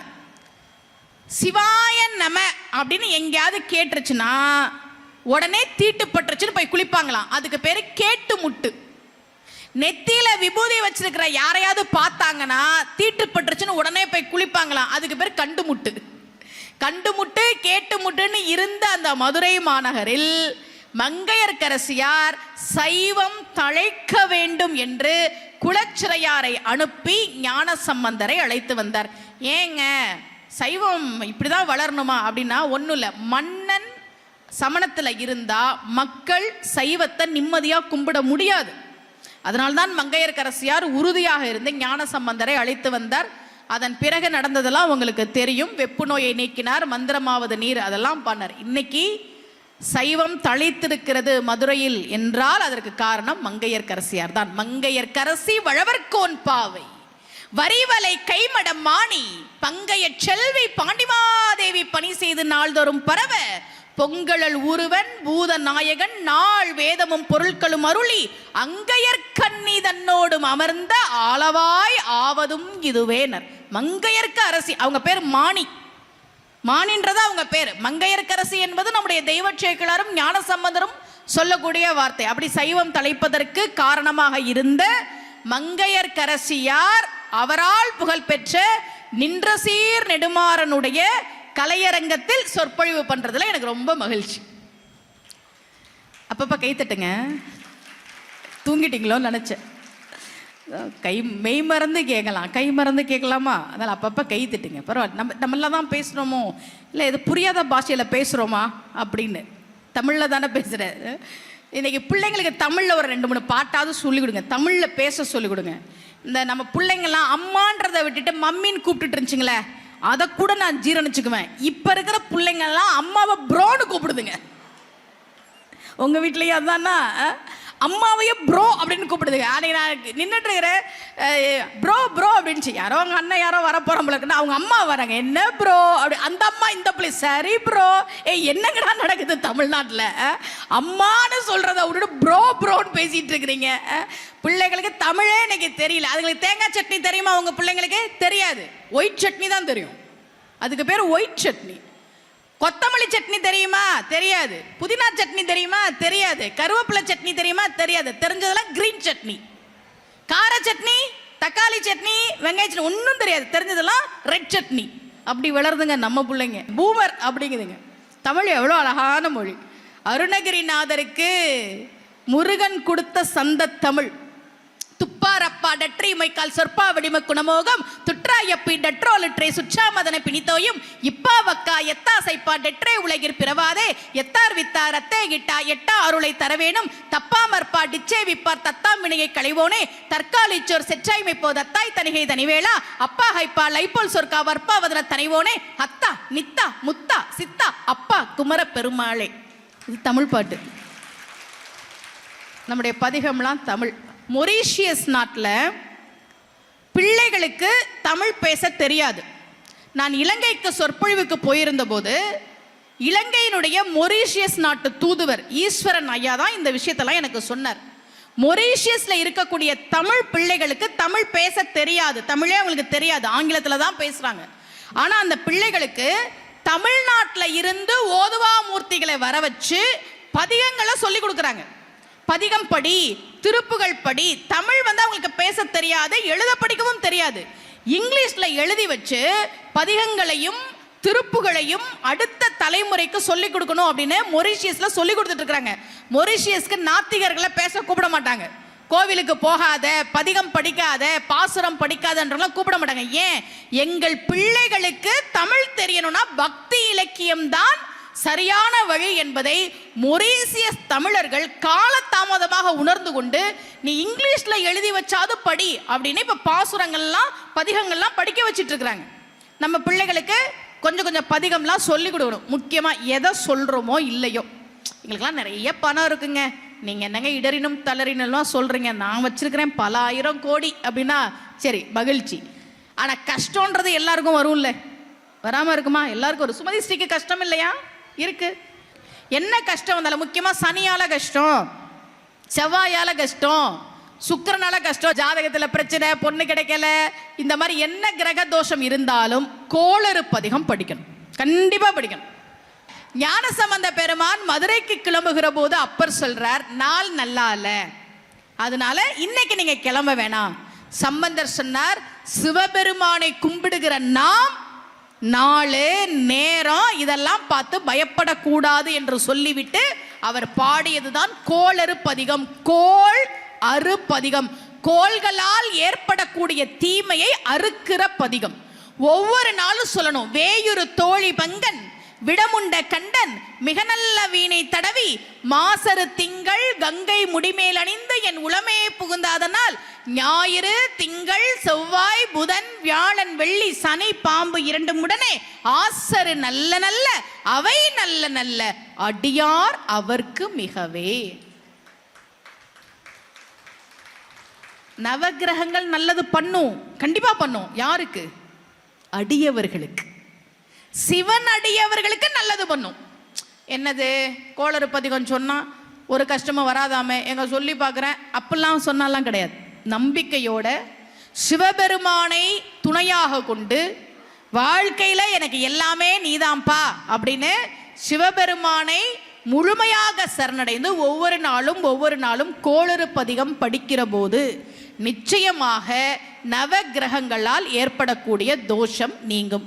குங்கிலியக்கலைய நாயனாருடைய வாழ்க்கையிலிருந்து ஒரு செய்தி சொன்னல, பெண்களுக்கு இந்த சமயம் எப்படியெல்லாம் உயர்வை கொடுத்தது அப்படின்றதுக்கு குங்கிலியக்கலைய நாயனார் காலத்திலேயே ஒரு உதாரணத்தை சொல்லலாம். திருப்பனந்தாள், அங்க தாடகைன்னு ஒரு பெண், அவங்க பெண் அர்ச்சகரா இருந்தாங்க. பெண் அர்ச்சகர். எப்போ? எத்தனையோ நூற்றாண்டுகளுக்கு முன்பு ஒரு கோவிலில் ஒரு பெண் அர்ச்சகராக இருந்திருக்கிறார். குங்கிலியக்கலைய நாயனார் காலத்துல தாடகைன்னு பேர் அவங்களுக்கு. அந்த தாடகை தான் சிவபெருமானுக்கு மாலை அணிவிக்கிற போது, சிவலிங்கத்துக்கு மாலை அணிவிக்கிற போது அந்த புடவை முந்தானே கொஞ்சம் விலகுச்சான். அதனால சிவபெருமான் தலையை குனிஞ்சுக்கிட்டாராம். பெரியோர்களே, ஒரு பெண்ணின் ஆடை நழுவுகிற போது ஆணாக இருப்பவன் தலையை குனிந்து கொள்ள வேண்டும் என்கிற ஒரு மிகப்பெரிய நாகரீகத்தை நமக்கு சிவபெருமான் கற்றுத் தருகிறார். திருப்பனந்தாள் கோயில குங்கிலியக்கலைய நாயனார் அவரு இருக்கிற பணத்தெல்லாம் கொண்டு போய் சிவபெருமானுக்கு குங்கிலியம் வாங்கி போடக்கூடியவர். வறுமையெல்லாம் வாடிச்சான் அந்த குடும்பம். அதை ரொம்ப அழகா தெய்வச்சேக்கிழார் எழுதுறார். பெருகு சுற்றத்தாரோடு இருக்கும் போது, பெருகு சுற்றத்தார்னா என்ன? நிறைய சொந்தக்காரங்களா இருந்தாங்களாம், ஆனாலும் வறுமையில இருந்தாராம். இதுல இருந்து உங்களுக்கு என்ன தெரியுது? சொந்தக்காரங்க இருப்பாங்க, எதுவும் கொடுக்கலாம் மாட்டாங்க. குங்கிலியக்கலைய நாயனார் காலத்தில் தான் பெண் அர்ச்சகராக தாடகை இருந்தார். பெண் ஓதுவாராக மதங்க சூளாமணியார் இருந்தார். மதங்கர் குலத்திலே வந்த பெண். நம்பியாண்டார் நம்பி செல்லரிச்சு கிடந்த அந்த தேவார பதிகங்களை எல்லாம் நம்முடைய மாமன்னன் ராஜராஜ சோழன் மீட்டெடுத்த போது, அதை தொகுத்த போது ஒன்னொன்னுக்கும் ஒவ்வொரு பண்ணு. நம்ம தேவாரம்னா பதிகம் அப்படி மட்டும் கிடையாது, ஒன்னொன்னுக்கும் ஒவ்வொரு பண் இருக்கு. தமிழர்களுக்கு அது தெரியவே இல்லை. தமிழனுடைய வரலாறு தமிழனுக்கே தெரியாது. அந்த பண்ணெல்லாம் இன்னைக்கு கிடையவே கிடையாது. ஏன்னா நீங்க பதிகத்தை முறையாக பாடுகிற போதுதான் தமிழ்ல இவ்வளவு பண்ணு இருக்கு, இவ்வளவு ராகம்ன்ற வார்த்தை அன்னைக்கு கிடையாது, அன்னைக்கு பண் தான். அந்த விஷயமே நமக்கு தெரியாம போயிடும். இன்னைக்கு நிறைய பேர் திருவிழால நம்ம இசைக்கருவிகள் இருக்குல்ல, நாதஸ்வரம் மாதிரியான இசைக்கருவிகள் கோவில்களை நம்ம பாரம்பரியமா வச்சிருக்கோம். பொதுவாக வீடுகளில் நடக்கக்கூடிய விழாக்கள்ல பார்த்தீங்கன்னா நாங்கள் அந்த மாநிலத்திலேருந்து கூப்பிட்டோம், இந்த மாநிலத்திலேருந்து கூப்பிட்டோம்னு சொல்றாங்களே தவிர தமிழனுடைய இசைக்கருவியினுடைய பெருமைகள் அவங்களுக்கு தெரியறதே இல்லை.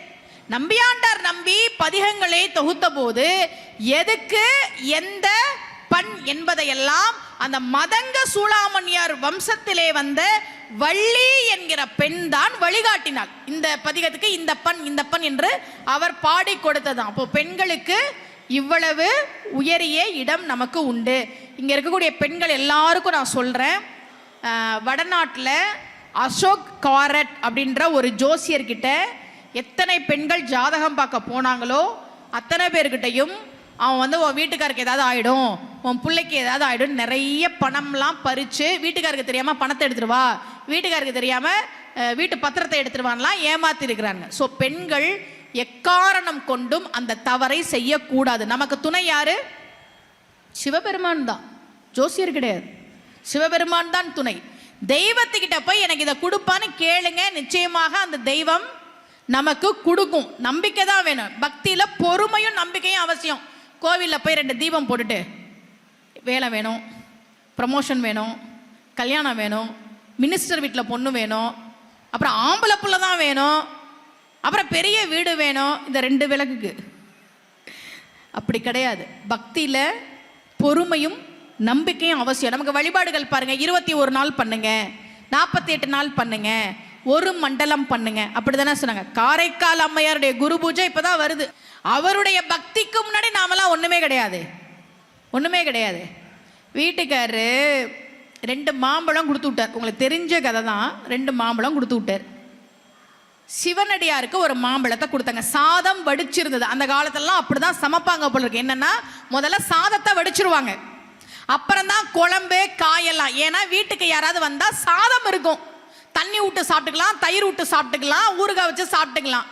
ஆனா இப்பெல்லாம் சூடா சாப்பிடணும்னு முதல்ல குழம்பு காயெல்லாம் பண்ணிட்டு கடைசியா தான் சாதம் வடிக்கிறேன். நான்லாம் உங்க வீட்டுக்கு சாப்பிட வந்தேன்னு வைங்க, எல்லாம் இருக்குமா, சோறு தான் இல்லை, அதுக்கு இன்னும் ஒரு 1/2 மணி நேரம் ஆகும், நீங்க கிளம்புங்க அப்படின்றவீங்க. அந்த காலத்துல பாருங்க எப்படி யோசிச்சிருக்கிறாங்க பாருங்க. வீட்டுக்கு யாராவது வந்தா குழம்பு இருக்கு, காய் இருக்கு, சோறு இல்லைன்னு சொல்ல முடியுமா? அதெல்லாம் முதல்ல சாதம் வடிக்கிற முறை இருந்திருக்கு. முதல்ல அவங்க சாதத்தை வடிச்சு வச்சிருந்தாங்க, காயெல்லாம் தயாராகல, அதெல்லாம் மாம்பழத்தை வச்சு சிவனடியாருக்கு அமுது படைத்தல் செஞ்சாச்சு. வீட்டுக்காரு வந்தாரு, 1 மாம்பழம் சாப்பிட்டாச்சு. 1 மாம்பழம் சாப்பிட்டாச்சா? கொடுத்தது 2 மாம்பழம், சரியா? 1 சாப்பிட்டான், இன்னொன்று யாருக்கு? மனைவிக்கு தானே. அதை விட்டுட்டு இன்னொரு மாம்பழம் இருக்குமே, அதையே எடுத்துட்டு வா. மனைவிக்கு வேணாமா? எங்க ஆண்களுக்கு அதெல்லாம் தோணவே தோணாதாங்க. மனைவிக்கும் வயிறு இருக்கு, மனைவிக்கும் வாய் இருக்கு, அவளும் சாப்பிடுவா, அதெல்லாம் கிடையாது. இன்னொரு மாம்பழம் எடுத்துட்டு வா. இவங்க சிவபெருமான் கிட்ட வந்து எனக்கு மாம்பழம் குடுன்னுலாம் கேட்கல. காரைக்கால் அம்மையார் செய்வதறியாது நிற்கிறார். சிவபெருமான் இன்னொரு மாம்பழம் கொடுக்கிறார். இவன் சாப்பிட்டுட்டு சொன்னா, அந்த மாம்பழத்தை விட இந்த மாம்பழம் ரொம்ப ருசியா இருக்கு. இன்னைக்கு நீங்க எந்த மாம்பழம் சாப்பிட்டாலும் ருசிலாம் கிடையாது, ஏன்னா அது கல்லு போட்டு தான் பழுக்க வைக்கிறாங்க, சரியா? அது அந்த மாம்பழத்தை விட இந்த மாம்பழம் நல்ல ருசியா இருக்கே, என்ன காரணம்? இப்போ சொல்றாங்க சிவபெருமானுடைய அருளால மாம்பழம் கிடைச்சது. அப்படியா? எங்க மறுபடியும் மாம்பழத்தை வர வச்சு காட்டு பார்க்குறேன். சிவபெருமான் இன்னொரு மாம்பழம் கொடுத்தார். இவன் பரமதத்தன் வாங்கி இப்படி பார்க்குறான். வர வாங்கி காட்டு பார்க்குறேன் அப்படின்னால வாங்கினா பார்த்தா மறைஞ்சிருச்சு. நீ என்ன சொன்ன? பார்க்குறேன் அப்படின்ல, பார்த்துட்டீல, அவ்வளோதான். காரைக்கால் அம்மையார் நல்லா கேளுங்க பெரியோர்களே, பேய் வடிவம் கேட்குறார் சிவபெருமான் கிட்ட. பேய் வடிவம் கேட்குறார். என்ன வேணும்னு கேட்குறார் சிவபெருமான். என் புருஷன் கொஞ்சம் புத்தி சொல்லி என் கூட சேர்த்து வைன்னு கேட்டிருக்கலாம் தானே, நீங்கள் சொல்லுங்களேன். சிவபெருமான் வந்து உனக்கு என்ன வர வேணும், என்ன வேணும்னு கேட்கும்போது என் வீட்டுக்கார் கொஞ்சம் பயந்து போயிருக்கிறார். ஏதோ மாயாஜால படம் பார்க்குற மாதிரி மாம்பழம் வந்துச்சு மறைஞ்சிச்சின்னு பேய் அரைஞ்ச மாதிரி நின்றுட்டு இருக்கிறார். அவரை கொஞ்சம் புத்தி சொல்லி, அதெல்லாம் ஒன்றும் இல்லைப்பா, நான் உன் குடும்பத்துக்கு துணையாக இருக்கிறேன், நல்ல மனைவி, நீங்கள் சேர்ந்து வாழுங்கன்னு சொல்லுப்பான்னு சொல்லியிருக்கலாம் தானே காரைக்கால் அம்மையார். வாய்ப்பு இருந்தது தானே, சொல்லலையே. பேய் வடிவம் கேட்டார். அந்த பதிகம் ரொம்ப அழகான பதிகம். என்ன தெரியுமா சொல்கிறாங்க? நீ குடுக்குறியோ கொடுக்காம போறியோ வேற ஒன்றை குடுக்குறியோ அதெல்லாம் இல்லை, எப்போ எனக்கு பேய் வடிவம் கொடுப்ப? கேள்வியை நல்லா கேளுங்க. என்ன சொல்கிறாங்க அந்த பதிகத்தில் சிவபெருமானை பார்த்து? நீ கொடுப்பியோ கொடுக்க மாட்டியோ வேற ஒன்று கொடுப்பியோ அதெல்லாம் எனக்கு தெரியாது, எப்போ கொடுப்பேன்னு சொல்லு. இப்போ நான் இங்கே வந்து சொற்பொழிவு பண்ணிட்டு இருக்கிறேன். நான் பேச ஆரம்பிச்சு 1 மணி நேரம் ஆச்சா? ஆச்சு. 1 மணி நேரம் 8 நிமிஷம் ஆச்சு. இப்போ எனக்கு காஃபி குடிக்கணும் போல இருக்கு, சரியா? காஃபி கிடைக்குமாங்கய்யா அப்படின்னு கேட்குறேன்னு வச்சுக்கோங்களேன். காஃபி கிடைக்குமா அப்படின்னா என்ன பதில் சொல்லுவாங்க? கிடைக்கும், கிடைக்காது. டீ இருக்கு, இவ்வளோதானே பதில். காஃபி கிடைக்கும், கிடைக்காது, டீ இருக்கு, இதுதானே பதில். காரைக்கால் அம்மையார் என்ன சொல்கிறாங்க? நான் உன்கிட்ட கேட்டேன், நீ கொடுக்குறியோ இல்லைன்னு சொல்றியோ வேற ஒன்றை சொல்றியோ, இவ்வளோதானே நடக்குங்க. உன்னை கேட்டால் ஆமாம் இருக்குன்னு கொடுப்பாங்க, இல்லைன்னா இல்லம்பாங்க, இல்லைன்னா அதுக்கு பதிலாக இன்னொன்று கொடுப்பாங்க. அந்த அம்மா கேட்டாங்க, எப்போ கொடுப்பேன்? நான் கேட்குறேன், ஐயா எப்போங்க ஐயா காஃபி வரும்? இந்த வந்துருமா, இதுதானே பதில். ஐயா காஃபி கிடைக்குங்களா அப்படின்னா கிடைக்கும், கிடைக்காது, டீ இருக்கு, அதை விட்டுட்டு ஐயா எனக்கு காஃபி எப்போ வரும்? இந்த வரும் மேடம், இது இவங்க கொடுக்கலன்னா கோச்சுக்காங்க போல இருக்கே அப்படின்னு, இந்த வரும் மேடம் அப்படி சொல்லுவாங்க தானே. இப்போ மேடம்க்கு ஒரு காஃபி ஏற்பாடு பண்ணுவோம். ஐயாவுக்கு புரிஞ்சிருக்கும்னு நினைக்கிறேன், ஆனால் நான் ஜூஸ் தாங்க ஐயா குடிப்பேன். காரைக்கால் அம்மையார் சிவபெருமான் கிட்ட கேட்குறாங்க, எனக்கு எப்போ பேய் வடிவம் கொடுப்பேன்? இதோ இப்போ கொடுக்குறேன்னு கொடுத்துட்டார். ஏன் பேய் வடிவம் அவர் கேட்டு வாங்கினார் என்பதற்கு கூட அருளாளர்கள் நிறைய விளக்கம் சொல்லியிருக்கிறாங்க. மொத்தம் 18 கணங்கள் உண்டு, தெரியும் தானே? தேவகணம், பூதகணம், பேய்கணம், சிவகணம், இப்படி 18 கணங்கள் உண்டு. இந்த கணங்களுக்கெல்லாம் தலைவனாக இருக்கக்கூடியவன் தான் கணபதி. பதினா தலைவன், கணங்களுக்கு தலைவன் கணபதி. தேவகணத்துக்கு தலைவன் தான் முருகன். அதனால்தான் தேவ சேனாதிபதி, தேவர்களுக்கு தேவகணங்களுக்கு தலைவராக இருக்கக்கூடியவன். பூதகணங்களுக்கு தலைவராக இருக்கக்கூடியவன் தான் ஐயப்பன், பூத நாயகன். ஐயப்பனுக்கு பேரு பூத நாயகன். அப்படி இந்த கணங்கள்லாம் இருக்குல்ல, ஊழிக்காலம்னு ஒன்று வரும். சிவபெருமான் எல்லாவற்றையும் சம்ஹாரம் செய்துவிட்டு அவர் மட்டும்தான் இருப்பார். எதுவுமே இருக்கு அந்த உலகத்தில், எல்லாமே சம்ஹாரம் செய்யப்பட்டிருக்கும், எல்லாமே ஒடுக்கப்பட்டிருக்கும். அப்போ சிவபெருமான் மட்டும் தனியாக இருக்கும்போது இந்த பேய் கணங்கள் மட்டும்தான் கூட இருக்குமா, மற்ற கணங்கள் கூட அங்கே இருக்காது. சம்ஹாரம் முடிந்து அடுத்த உலகம் தோற்றுவிக்கப்படுகிற அந்த நேரம் வரைக்கும் சிவன் மட்டும்தானே தனியா இருப்பார். அதனால தான் மகாவித்வான் மீனாட்சி சுந்தரம் பிள்ளை ரொம்ப அழகா பண்ணார். ஏன் மாணிக்க வாசகர் சொல்ல சொல்ல திருவாசகத்தை சிவபெருமான் படி எடுத்தார் தெரியுமா? ஏன் ஒரு படி எடுத்து வச்சுக்கிட்டார்னா, ஊழி காலம் முடிஞ்சு தனியா இருப்பார், அவர் மட்டும்தான் இருப்பார், எதுவுமே இருக்காது இந்த உலகத்துல, அவர் மட்டும் இருப்பார். அடுத்த உலகம் வர்ற வரைக்கும் இவர் தனியா இருக்கணும். அந்த தனியா இருக்க நேரத்துல படிக்கிறதுக்காக திருவாசகத்தை படியெடுத்தாராம். கடை ஊழி வரும் காலத்தின் தனிமை கழிக்க அன்றோ அம்பலத்தின் உடையான் உன் வாசகத்தின் ஒரு பிரதி கருதினது என்ன. அதுக்குதான்ப்பா சிவபெருமான் படியெடுத்து வச்சாரு. தனியா அவர் மட்டும் இருப்பாரு. அப்படி சிவபெருமான் தனியாக இருக்கிற போது கணங்களில் பேய் கணங்கள் மட்டும் அவரோடு இருக்கும். அதுல எல்லா பேய் கணமும்ல சில கணங்கள் இருக்கும். அதனாலதான் காரைக்கால் அம்மையார் உன்னை அந்த நேரத்துல கூட நான் பிரியக்கூடாதுப்பா என்று பேய் வடிவம் கேட்டு வாங்கினார் என்றால் எப்பேற்பட்ட பக்தி. அந்த பக்தி எப்பேற்பட்ட பக்தி. உன் கூடவே இருக்கணும்ப்பா, உன் கூடவே இருக்கணும். நீ ஆடும்போது நான் பாடணும். தலையில் நடந்து போறாங்க கைலாய்க்கு தலையால. பார்வதி கேட்டா, யார் இது?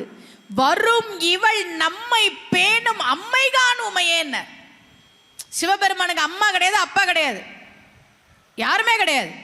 அவன் காரைக்கால் அம்மையாரை பார்த்து அம்மான்னா, நம்ம அம்மா, நம்ம எல்லாருக்கும் அம்மா. திருவாலங்காட்டிலே வந்தார். பெரியோர்களே, தேவார பதிகங்களுக்கெல்லாம் மூத்தது காரைக்கால் அம்மையார் பாடினதுதான்.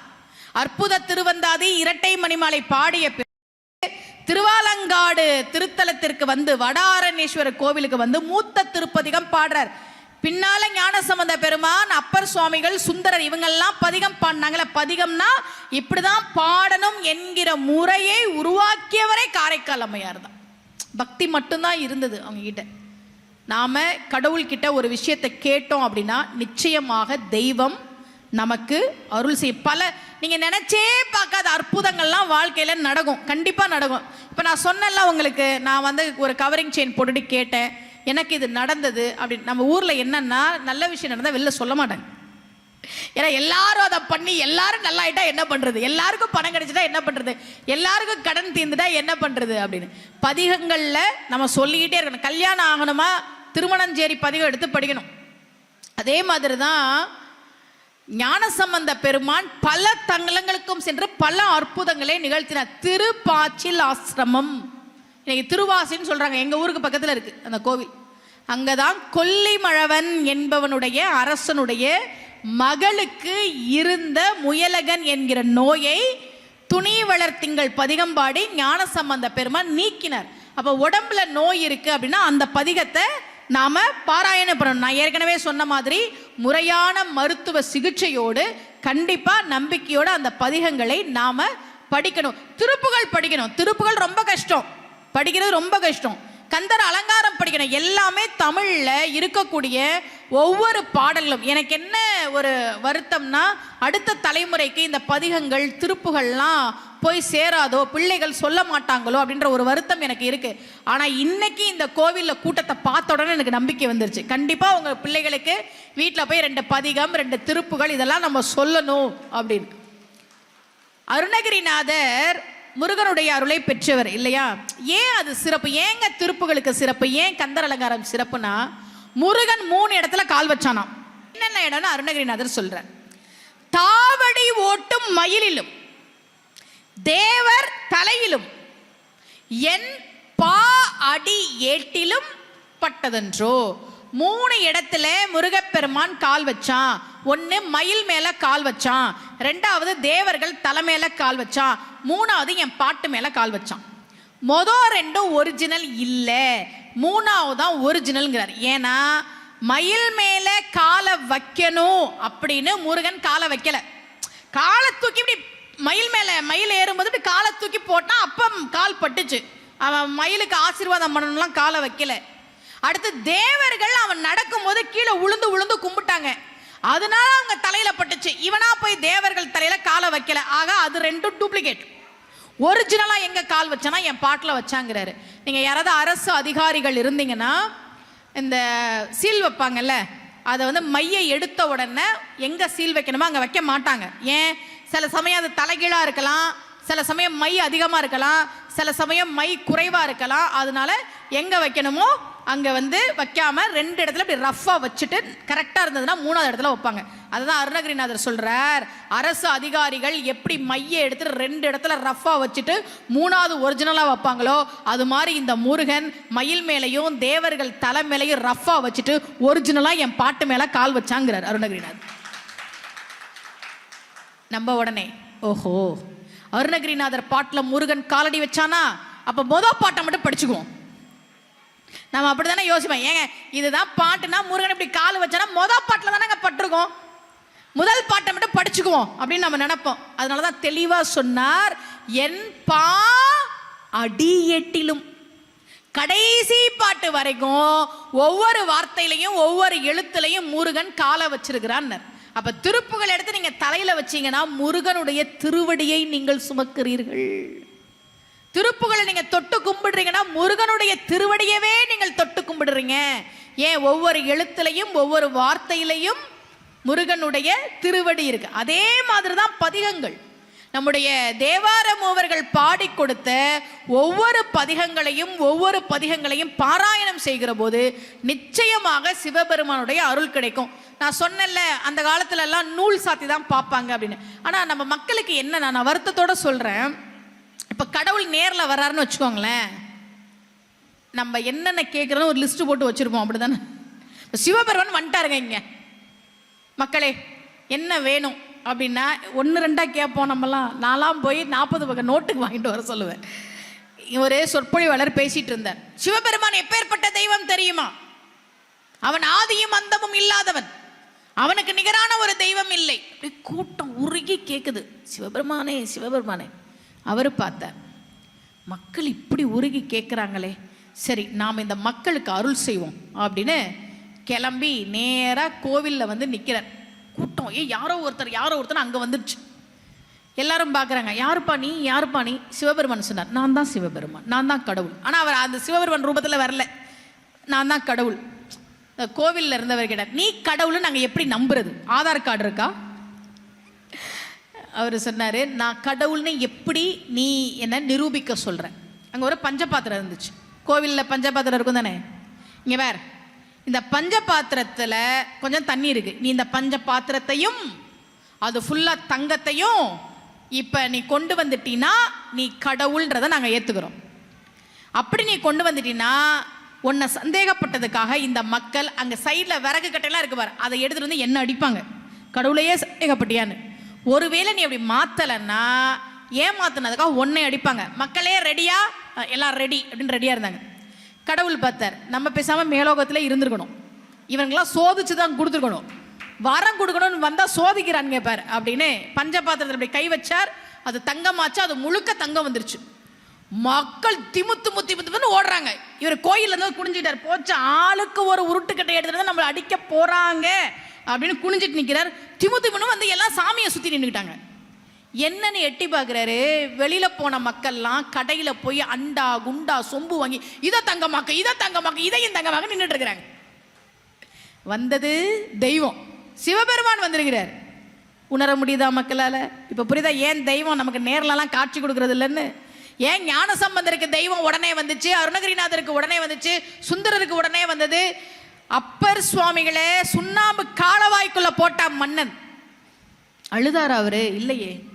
மாசில் வீணையும் மாலை மதியமும் வீசு தென்றலும் வீங்கில வேனிலும் மூசு வண்டரை பொய்கையும் போன்றதே ஈசன் எந்தை இணையடி நீழலேன்னர். எந்த இடத்துலையும் அவர் கடவுளை வந்து திட்டவே இல்லையே. இந்த பதிகங்களை படிக்கும்போது வரக்கூடிய ஒரு தைரியம் இருக்குல்ல. ஏன்னா நிறைய ஸ்கூல் காலேஜுக்கெலாம் மோட்டிவேஷன் ஸ்பீச் கூப்பிடுவாங்க. நம்ம பதிகங்களில் இருக்கிறது தான் உண்மையான மோட்டிவேஷன். அது கொடுக்குற தன்னம்பிக்கை இருக்கு பாருங்க. துஞ்சல் இல்லாத பொழுதிலும் நெஞ்சகம் நைந்து நினைமின் நாள்தோறும் வஞ்சகம் அற்ற அடி வாழ்த்த வந்த கூற்று அஞ்ச உதைத்தன அஞ்செழுத்துமே. என யமன் தேடி வந்தா கூட அந்த 5 எழுத்து யமனை விரட்டி அடிக்கும். படிக்கும் போது மனசுல ஒரு தைரியம் வருது இல்ல. என்ன வேணா இருக்கலாம், இன்னைக்கு நம்ம இருக்கிறோம், நாளைக்கு என்ன நடக்கும்னு தெரியாது. மனுஷன் ஜெயிக்க முடியாத விஷயம் 2. என்னோட எல்லா சொற்பொழிவுகளையும் நான் சொல்லுவேன், 2 விஷயம் ஜெயிக்கவே முடியாதுங்க மனுஷனால. நீ எவ்வளவு வேணா பணம் சேர்த்து வை, உன்னால் ஜெயிக்க முடியாத விஷயம், மனுஷனால ஜெயிக்க முடியாத விஷயம் 2. 1 முதுமை வந்தே தீரும், 2வது மரணம் வந்தே தீரும். 25 வயசுல உடம்புல இருக்க தெம்பு 45 வயசுல இருக்காது பெரியவர்களே, கண்டிப்பா இருக்காது. 25 வயசுல வேலைக்கு கிளம்பும் போது 10 மணிக்கு ஆஃபீஸ்க்கு போகணும்னா 7 மணிக்கே எந்திரிச்சு வாக்கிங் போய் ஸ்கிப்பிங் பண்ணி 10 ட்ரெஸ்ஸை எடுத்து கண்ணாடி முன்னாடி போட்டு பார்த்து இந்த பேண்ட் இந்த செட் இந்த பேண்ட் இந்த செட் போட்டு பார்த்து தலையை சீவி 5 விரல உள்ளோட்டு இப்படி களைச்சிட்டு ஸ்டைலாம். இதே 45 வயசுல 8 மணிக்கு எந்திரிக்கவே முடியாது, முதுகு வலிக்கும். முத நாள் அயோடெக்ஸ்லாம் தடவிட்டு வேற படுத்திருப்போம். இப்படி எந்திரிச்சு உட்காந்து மெதுவாக ஆஃபீஸ் கிளம்பி இந்த 10 சட்டையை போட்டு பார்க்கறதெல்லாம் இல்லை, ஒரே சட்டை. ஏன்? அந்த சட்டையில தான் தொப்ப தெரியாது. இந்த முடிய சீவி ஸ்டைல் பண்ற வேலையெல்லாம் இல்லை. ஏன்? முடிதான் கொட்டிடுச்சு. 25 வயசுல உடம்புல இருக்கிற தெம்பு 45 வயசுல இருக்காது. 45 வயசுல இருக்கிற தெம்பும் 65 வயசுல இருக்காது, நிச்சயமா இருக்காது. முதுமை எல்லோருக்கும் வரும், எல்லோருக்கும் வரும், எனக்கும் வரும். இப்ப நாங்கெல்லாம் மேக்கப் போட்டு மறைச்சிட்டு இருக்கேன், எவ்வளவு நாளைக்கு மறைக்க முடியும்? முதுமை வந்தே தீரும். அதே மாதிரி மரணமும் வந்தே தீரும். என்ன பண்ணாலும் மரணம் வரும். மரணம் எல்லாருக்கும் வரும். வாழ்க்கையில ஜெயிக்கவே முடியாது. முடிஞ்ச வரைக்கும் நாம நல்லவங்களா இருக்கணும், பணிவா இருக்கணும். மனசுல தன்னம்பிக்கை வேணும்னா நம்ம பதிகங்கள் கொடுக்கக்கூடிய அந்த தன்னம்பிக்கைகளை எடுத்து படிக்கும்போது கடவுள்கிட்ட ஏன் கோயிலுக்கு வரணும் தெரியுமா? முதல் விஷயம் ஏன் தெரியுமா? நமக்கெல்லாம் சொல்லி அழுகுறதுக்கு யாரும் இல்லைங்க, அதுதான் உண்மை. யாராவது இருக்கிறாங்களா? இல்லை, யாருக்கிட்டையாவது நீங்கள் சொல்லி அழுதுதான் பாருங்களேன், 10 பேர்கிட்ட போயிருக்கோம். நான் இல்லை நமக்கெல்லாம் சொல்லி அழுகுறதுக்கு ஆள் இல்லை. இன்னொன்று, நமக்கு ஆறுதல் சொல்றதுக்கும் ஆள் இல்லை.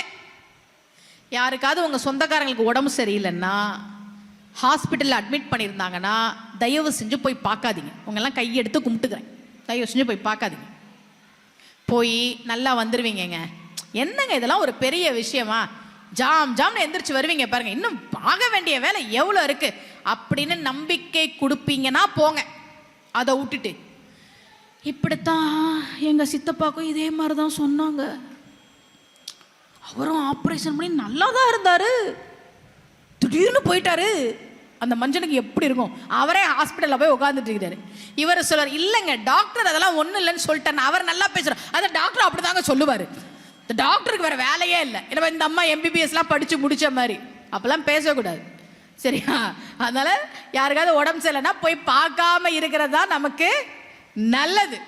வாழ்க்கையில் நமக்கெல்லாம் கஷ்டம் வரும்போது சொல்லி அழுகுறதுக்கு ஆள் இல்லை, ஆறுதல் சொல்றதுக்கு ஆள் இல்லை. அதனால தான் நம்ம கோயிலுக்கு வரோம்.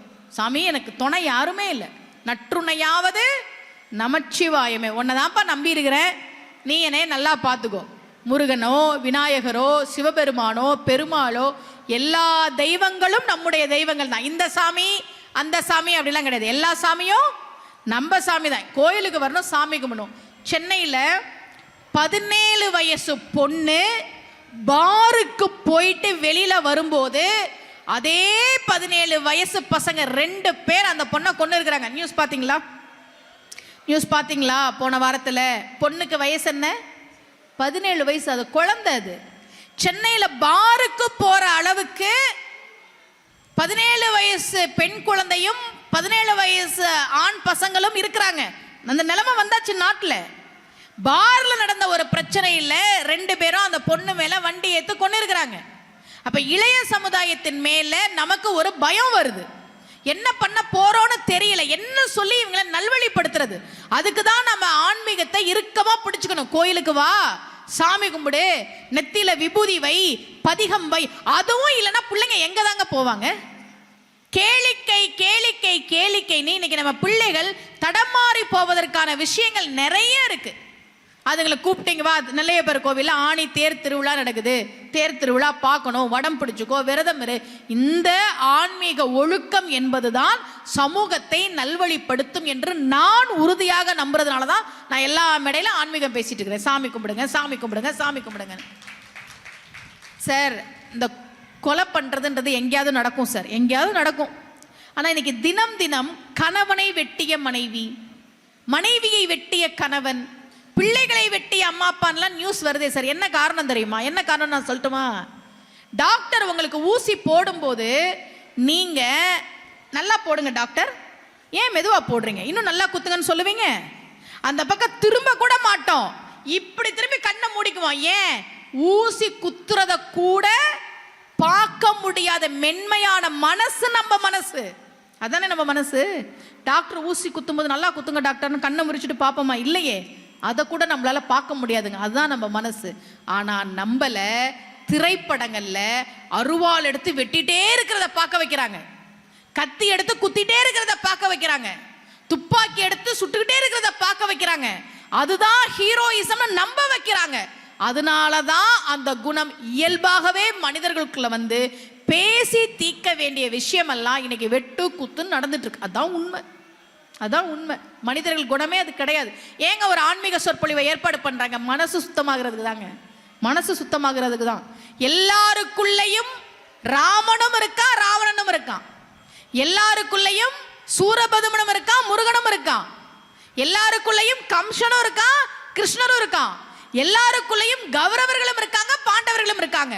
ஆனால் நமக்குள்ள இருக்கக்கூடிய அரக்க குணங்கள் நீங்கி தேவ குணங்கள் அதிகரிக்க வேண்டும் என்பதற்காகத்தான் இப்படியான சொற்பொழிவுகளை கோவில்களிலே ஏற்பாடு செய்து கொண்டிருக்கிறார்கள். நாளைக்கு ஏதோ ஒரு தப்பு பண்ணணும் அப்படின்னு நமக்கு தோணும் போது என் குரல் எங்கேயாவது உங்களுக்கு கேட்கும், ஏய் பண்ணாத, இதெல்லாம் பாவம், பாவத்துக்கு பயப்படணும், சிவபெருமான கும்பிடுறியா, இதெல்லாம் பண்ணாத அப்படின்னு ஒரு சத்தம் கேட்கணும். அதுக்கு தானே இந்த மாதிரி ஆன்மீக சொற்பொழிவுலாம் ஏற்பாடு பண்ணிட்டு இருக்காங்க. என்னோட சொற்பொழிவை கேட்டு நிறைய பேர் மனைவியை அடிச்சதை நிறுத்தினவங்களா இருக்கிறாங்க, கெட்ட வார்த்தை பேசினதை நிறுத்தினவங்களா இருக்கிறாங்க. இந்த சமூக வலைதளங்கள் இருக்குல்ல, சமூக வலைதளங்கள் நம்முடைய சைவ சமயம் நமக்கு என்ன சொல்லுது தெரியுமா? யாவர்க்குமாம் இறைவர்க்கு ஒரு பச்சிலை, யாவர்க்குமாம் பசுவிற்கு ஒரு வாயுரை, யாவர்க்குமாம் உண்ணும் போது ஒரு கைப்பிடி, யாவர்க்குமாம் பிறருக்கு இன்னுரை தானே. என்ன சொல்லுது நம்ம சமயம்?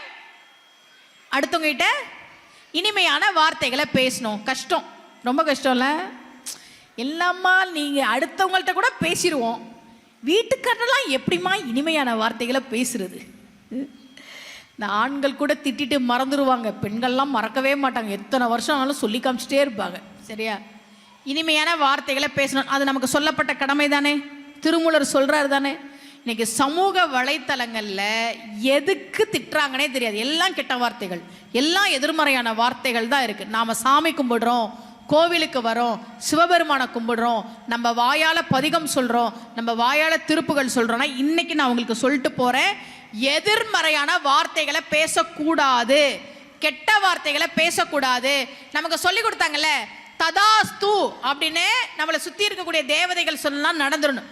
வார்த்தை பலிக்குமானா பலிக்கும், எதிர்மறையான வார்த்தை பேசக்கூடாது, நல்ல வார்த்தைகளை தான் பேசணும். என்.எஸ். கிருஷ்ணன் அவர்கள், அவரை கேட்டவங்களுக்கெல்லாம் இல்லைன்னு சொல்லாம கொடுத்தவர். என்.எஸ். கிருஷ்ணன் நிறைய பேருக்கு அள்ளி அள்ளி அள்ளி அள்ளி கொடுத்தவர், கொடை வள்ளல். தங்கவேல்னு ஒரு நடிகர் இருந்தார் தெரியுமா? அந்த நடிகர் என்.எஸ். கிருஷ்ணன் அவர்கள்கிட்ட போய், அப்போ அவருக்கு ரொம்ப படங்கள்லாம் இல்லை, ஆனால் எனக்கு ஏதாவது உதவி பண்ணுங்கன்னு கேட்டிருக்கிறார். என்.எஸ். கிருஷ்ணன் அவர்கிட்ட இருந்த பணத்தை கொடுத்துட்டு பேசாமல் இருந்திருக்கலாம். பணத்தை கொடுக்கும்போது என்ன தெரியுமா சொல்லியிருக்கிறார்? தங்கவேலு, என்கிட்ட இருந்த லட்சுமியை அப்படியே உன்கிட்ட கொடுக்குறேன்னாராம். தங்கவேலு அதிர்ச்சியில் ஆடிட்டரா, என்னன்னே சொல்றீங்க? என்கிட்ட இருக்கிற லட்சுமியை அப்படியே உன்கிட்ட கொடுக்கிறேன். அன்றையிலிருந்து என்.எஸ். கிருஷ்ணன் அவர்களுக்கு பணத்துக்கு கஷ்டம். தங்கவேலு அவர்கள் நிறைய படங்களில் நடித்தார். இதை சினிமாவை சேர்ந்த ஒரு சகோதரரே பதிவு பண்ணியிருக்கிறார். வார்த்தை பலிக்குமானா பலிக்கும், அதை சொல்லலைன்னா அவர் நல்லா இருந்திருப்பாரா அப்படின்னா இல்லை, அந்த நேரத்தில் அந்த வார்த்தை பலிச்சது. அதனாலதான் எதிர்மறையான வார்த்தைகளை பேசக்கூடாது. பெண்கள் வீட்டுக்கார கூட சண்டை வந்தா சமைக்காம கூட இருங்க. இப்போ என்ன, ஒரு நாள் சாப்பிடலன்னா ஒன்றும் ஆகாது, ஆனால் ஒரு டைலாக் ஒன்று ரெடிமேடாக வச்சுருப்பீங்க, நான் எங்கேயாவது போய் தொலைகிறேன், நான் இல்லைன்னா தான் தெரியும். இப்படிலாம் பேசக்கூடாது. நீங்கள் இல்லைன்னா அந்த குடும்பம் நல்லா இருக்குமா? இல்லையே, பேசக்கூடாது அப்பெல்லாம். உங்களுக்கு உங்கள் கணவருக்கு நீங்கள் முக்கியம், உங்கள் பிள்ளைகளுக்கு நீங்கள் முக்கியம். பெண்கள் தெரிஞ்சுக்கங்க, வீட்டுக்காருக்கு 45 வயசு ஆயிடுச்சுன்னு வச்சுக்கோங்களேன், உங்கள் வீட்டுக்காருக்கு 45 வயசை கடந்துருச்சுன்னா நான் சொல்கிறது உங்கள் வீட்டில் நடக்கும். நிமிஷத்துக்கு நிமிஷம் தான் உங்களை பேர் சொல்லி கூப்பிட்டுட்டே இருப்பார். உங்களுக்கே எரிச்சலாக வரும், எதுக்கு தான் இந்த மனுஷன் இப்படி என்ன கூப்பிட்டுட்டே இருக்கிறாருன்னு. ஏன் தெரியுமா? பயம் வந்துருச்சு, வேற ஒன்றும் இல்லை. 25 வயசுல ஏய் காஃபி எடுத்துட்டு வா, சட்னி செய், தான் மனைவிக்கு பேர் இருக்கிறதே மறந்துடும். ஏன்னா எங்கள் அம்மா முக்கியம், எங்கள் அப்பா முக்கியம், அண்ணன் தம்பி மாதிரி வருமா? 45 வயசுல புத்தி வரும். உனக்கு உன் பொண்டாட்டியை தவிர யாரும் சோறு போட மாட்டாங்க, யாரும் பார்த்துக்க மாட்டாங்க. அப்போதான் நீங்கள் இருக்கீங்களான்றதை நிமிஷத்துக்கு கூப்பிட்டு வர. அடுத்த முறை வீட்டில் உங்கள் வீட்டுக்காரர் உங்களை கூப்பிட்டே இருந்தால் அவர் மேலே பரிதாபப்படுங்க, பாவம் சரியா?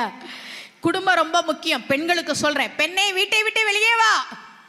சமையலறை உடைப்பு போராட்டம்லாம் நடத்திட்டு இருக்கிறாங்க தமிழ்நாட்டில். பெண்ணே நீ ஏன் சமைக்கிறாய், உன் வேலை சமைப்பது அல்ல. சரி, வீட்டை விட்டு வெளில போயிட்டீங்க, சாப்பாட்டுக்கு என்ன பண்ணுவீங்க? எங்கே போய் சமைக்க தானே போறீங்க? இப்படிலாம் பெண்களை குழப்பிட்டு இருக்கிறாங்க. பெண்கள் நல்லா தெரிஞ்சுக்கோங்க, குடும்ப அமைப்பு ரொம்ப முக்கியம். ஆண்களுக்கும் சொல்றேன், நான் ஆண், எத்தனை திருமணம் வேணாலும் பண்ணலாம். இல்ல, ஆன்மீகத்தில் ஒழுக்கத்தை தான் முதலில் வைத்தார்கள். ஒழுக்கம் ரொம்ப முக்கியம். ஞானசம்பந்த பெருமான் பூம்பாவையை உயிர்ப்பிக்கிறார். பெரியவர்களை நல்லா கேளுங்க. மட்டிட்ட பதிகம் பாடி சிவனேசன் செட்டியாருடைய மகள் பூம்பாவையை ஞானசம்பந்த பெருமான் உயிர்ப்பிக்கிறார். இப்ப சிவனேசன் செட்டியார் ஞானசம்பந்த பெருமானை பார்த்து, இவர் செட்டியாரு, இவர் செட்டியார் இல்லை. அப்ப ஆன்மீகத்தில் அவர்கள் ஜாதியை பார்க்கவில்லை. அப்பூதி அடிகள் அப்பர் சுவாமிகள் காலிலே விழுந்து வணங்கினார். இவர் அந்தனர், அவர் வேளாளர். நம்ம ஆன்மீகத்தில் அவர்கள் பெரியவர்களா அப்படிதான் பார்த்தோமே தவிர ஜாதியை நாம பார்க்கல. சிவனேசன் செட்டியார் சொன்னார், பூம்பாவையை நீங்க தான் உயிர்ப்பித்து கொடுத்திருக்கிறீங்க, நீங்க தான் திருமணம் பண்ணிக்கணும். ஞானசம்பந்தர் சொன்னார், உங்கள் மகள் இறந்து விட்டால் நான் இவளுக்கு உயிர் கொடுத்த காரணத்தால் நான் தகப்பன் முறை, அதனால் இவளை நான் திருமணம் செய்து கொள்ள முடியாது என்று சொன்னவர் ஞானசம்பந்த பெருமான். நல்லா கைத்தட்டலாம். தப்பு. ஏன் இப்படி யோசிக்கிறீங்க? எங்க ஊரு திருவானைக்கோவில்ல இருக்கிற சிவபெருமான் ஜம்புகேஸ்வரர்னு பேரு. அம்பாள் அகிலாண்ட கோடி பிரம்மாண்ட நாயகி, அகிலாண்டேஸ்வரி. அங்க திருக்கல்யாணம் கிடையாது. பொதுவா சிவன் கோவில்களில் சுவாமி அம்பாளுக்கு திருக்கல்யாணம் நடக்கும் தானே. திருவானைக்கோவிலில் திருக்கல்யாணம் கிடையாது. ஏன் தெரியுமா?